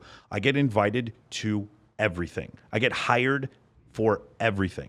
I get to announce anything I want. And I have, whenever I go someplace, I show up with like 20, 30 women, and like a bunch of other people, men and women, want to know who I am and come up and want to network with me. Those all sound like fucking advantages to me. And so that's what my life has become, because I treat my female friends like my teammates. They are my teammates. I am the point guard, they are the shooting guard. I am the quarterback, they're the wide receiver. That's how I treat my female friends. And because of that, it's just done nothing but incredible opportunities. I stand on stage, and you know, Swimsuit USA's World Championship. I'm one of the most fun things that I do every year. Paradise Challenge, the Black Tape Project, Babes in Toyland charities, and then for me, being the host of the largest bikini competition in the world, the Playboy presents Yandy Summer Search at Wet Republic this year. Like these opportunities, they come my way because I have so many incredible, accomplished, not only physically beautiful, but like incredibly accomplished female friends. So that was one place where I knew you and I would probably agree. And yeah, I mean, I don't know. I like I like to think that it's hard to say, but like, you know, life was really good before I became well known and famous on the internet as well. Because what happens too is when you do get to a certain level of you know, fame or infamy, you know, depending who you ask, you know, everybody stares at you. They want to take photos with you, but they don't necessarily even want to take photos with you because they like you, but because it's status for them. Yeah. You know, they're like, who's that? Oh, that guy's famous. That guy's a YouTuber. He has this many followers, whatever, you know, so you kind of get used all the time. Mm-hmm. And, you know, I like, you know, I'm not, woe is me. Oh my God, it's so hard being an influencer. But these are things people don't really think about before they get into it. A lot of the people that want to become famous and well known, they have a deep hole inside of them. Yeah. And, you know, whether it's through childhood trauma, high school trauma, whatever, they're like, okay, well, if everybody likes me and if I'm famous and, you know, all of a sudden I get women, you know, now all of that stuff is going to be healed, right? Yeah. And it's not the case, you know, but that's why people put so much into this, you know, they want to be famous and they want the clout. And that's why every kid now, they don't want to be an astronaut. They don't want to be a teacher or a doctor. A social media influencer. They want to be a social media person. Yeah. But as a social media person, I'm a drug dealer. I'm selling you guys content, but I don't consume it. I think that it's really bad for your mental health. And, you know, what I try to do is get people to come in. You know, it's kind of a funnel, right? Like they come in thinking, okay, like, you know, it's about women and dating and, you know, I want to get more women or I want to laugh, right? But by the end of the video, hopefully I'm like, guys, it's not about this. It's not about the money. It's not about getting women. It's actually about being happy with yourself. Sure. And, you know, I try to sneak people in. I do the old switcheroo, I suppose. But getting back to the recognition thing, you know, there's also a lot of pressure, I suppose, with being an influencer too, because people automatically assume, okay, this guy, you know, like businesses, right? So businesses, if they're not, I don't know why I'm losing my voice all of a sudden. Hold on. Businesses, if they're not making more money each year, then okay, that's a failing business, right? Mm-hmm. Because it's like stagnating or beelining, whatever you want to call it. People look at that with influencers and actors the same way. Like Seth Rogen, he went on an absolute tear, making all these sick buddy comedy movies. And now he doesn't even act that much anymore. And, you know, you could say, oh, like what happened to Seth Rogen? He fell off, right? The dude's got a bunch of money and he probably realized in his life, like, you know, I don't want to, you know, Adam Sandler's a really good example of a guy who turned it around. He was doing all these idiot goofball movies and he hated it. He wanted to be taken seriously. He even made a movie that was like a parody of his life. Funny People, you know, how he plays like this doofus every movie. But now he's doing like serious roles, Uncut Gems and stuff. Yeah, of course. That was great. Yeah. So, I mean, that's like more of a, that it's a good problem to have, being so well known for something. But I feel like, I did a couple podcasts before I stopped doing them, with like some really high level politicians in Canada. A guy named Maxime Bernier, former the PPC serious leader. candidate to be. Yeah. So when he first came on, he's like, "Fuck, man, I'm a little nervous, a little scared. Like you're this crazy guy on the internet. You're always doing these, the videos and the shit like that." Yeah. So people will also like judge you based on the content you make. Like, nobody goes up to Brad Pitt and is like, "Yo, dude, like, are you scalping any Nazis today?" Exactly. Like nobody's going up to Tarantino and being like, "Yo, Tarantino, why did you say the N-word in Pulp Fiction?" Yeah. You know what I mean? Like, there's a difference between acting and who you actually are. But I feel like people don't see that on social media. Yeah. Right. Like somebody, like a good example, I guess, would be Andrew Tate. Like, guarantee that guy's chill as fuck behind the scenes. He's Actually, some friends of mine that know him, they say he's like totally normal. And by the way, Wes Watson, on camera, Wes he's like, Watson's "Yo, sparkling water is fucking bullshit." It's an act. But I guess as time goes on, people will see that more, and they also have to realize that you should never, all these larger than life characters, like they have like a lot of people that are famous, they're total psychopaths, man, total narcissists, total assholes. But all of those dark triad qualities help them become super successful because they have no empathy. They just fuck people over, but they get worshipped, right? So there's a lot of like, sometimes evil people, it's much easier for them to become successful and famous. And then once they've achieved everything, they're like, "Oh, I'm a nice guy," all of a sudden. Yeah. It's not a lot of the time, dude. It's most of the time. That's exactly right. Yeah. No, I agree with you. Hey, man, so we got to run here. Where can people find you? So people want to find you to talk about Denmo Social. Where can people find you as far as that's concerned? Okay. So Denmo Social, I have a course after approaching thousands of people in real life, not fucking bullshit internet guys that have never done anything in their real life. Yeah. Infield videos, but it's not about the women. It's about just becoming a very likable person, social, all that. So that's demosocial.com. I do one-on-one consulting too for people that need direct help with that as well. I got the Good Bro Bad Bro podcast where I interview people that are entrepreneurs. There are other people that are in the space of Evo Sci or dating and whatnot. The Michael Sartains of the world that don't really fit in any category. Yeah. And then my main channel is Jack Denmo. I made a movie called Taking a Virgin to the Club, hour and a half long. I make documentaries a couple times a year, but mostly I just do basic pranks, basic, content. You get to a point where it's not about what you want. It's about what makes everybody the happiest, So a lot of pickup line videos, a lot of prank videos, but just search Jack Denmo, Good Bro Bad Bro, Denmo Social. Links are on Google. And, if you want to see what I post once a month on my Instagram, if that, Jack Denmo Instagram too. Love it, man. How about Fremont Street? You want to do some pranks out there? Fremont Street, I don't even know what that is, bro. So in North Vegas, so I live in Paradise, which is the strip is actually in the city of Paradise. It's not in Las Vegas. Okay. Old Las Vegas is up on what's called Fremont Street, and then you can actually film out there because it's like public property. You can't do it if I took you into a casino and they saw your camera, you're getting kicked out. So if you want to come to Vegas and film on Fremont Street, let's go do it. Yeah, do some pranks. Let me know. Yeah, I got some ideas for some stuff, but we'd have to talk about it, off air. Not necessarily like some crazy prank. I have some very attractive Confederates that might want to be in your videos.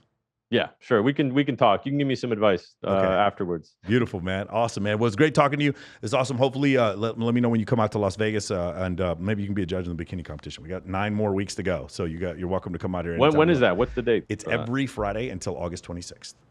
Oh, it's 9 more Fridays. How many judges are there for that? I usually do 5 per week. So just come whenever you want. Maybe. Yeah. I actually need more. I need more judges. I don't have enough, to be honest with you. So, okay, we'll talk about that for sure. Yeah, and some other shit too. Yeah, beautiful, man. All right, man. Talk to you soon. You guys make sure you check him out. Go check out Jack Denmo on Instagram. Check him out on several. He's got 4, 5, 6, 7 YouTube channels, and make sure you check out his program, Denmo Social. For those of you guys who are also interested in my program, the Men of Action program, we have been making some pretty massive changes. Some really, really awesome stuff that's going on. This podcast, for those of you who are in MOA, this is kind of like an ancillary addendum to the podcast. A lot of the questions that I asked for and a lot of the guests I have on this podcast come from the Men of Action program. So I want to say thank you guys, all you MOA guys. We think we crossed 350 clients now. This is in less than 18 months. I got 350 clients. So I want to say thank you guys for joining us. It's really awesome, and you guys have really made my made everything fulfilling for me. You've been able to change my life, and so I want to say thank you to all the MOA guys who've come out to all the different events. We have so many different events coming up in the next year. So if you guys are interested in learning more about the Men of Action group, because you want to learn more about status, you want to learn more about networking, you want to learn more about your social circle, all those different things, please make sure you check us out. The link is in the description. Make sure you check out my man Jack Denmo, and we will see all of you. We got a really, really good one. So stay tuned. We will see all of you next week.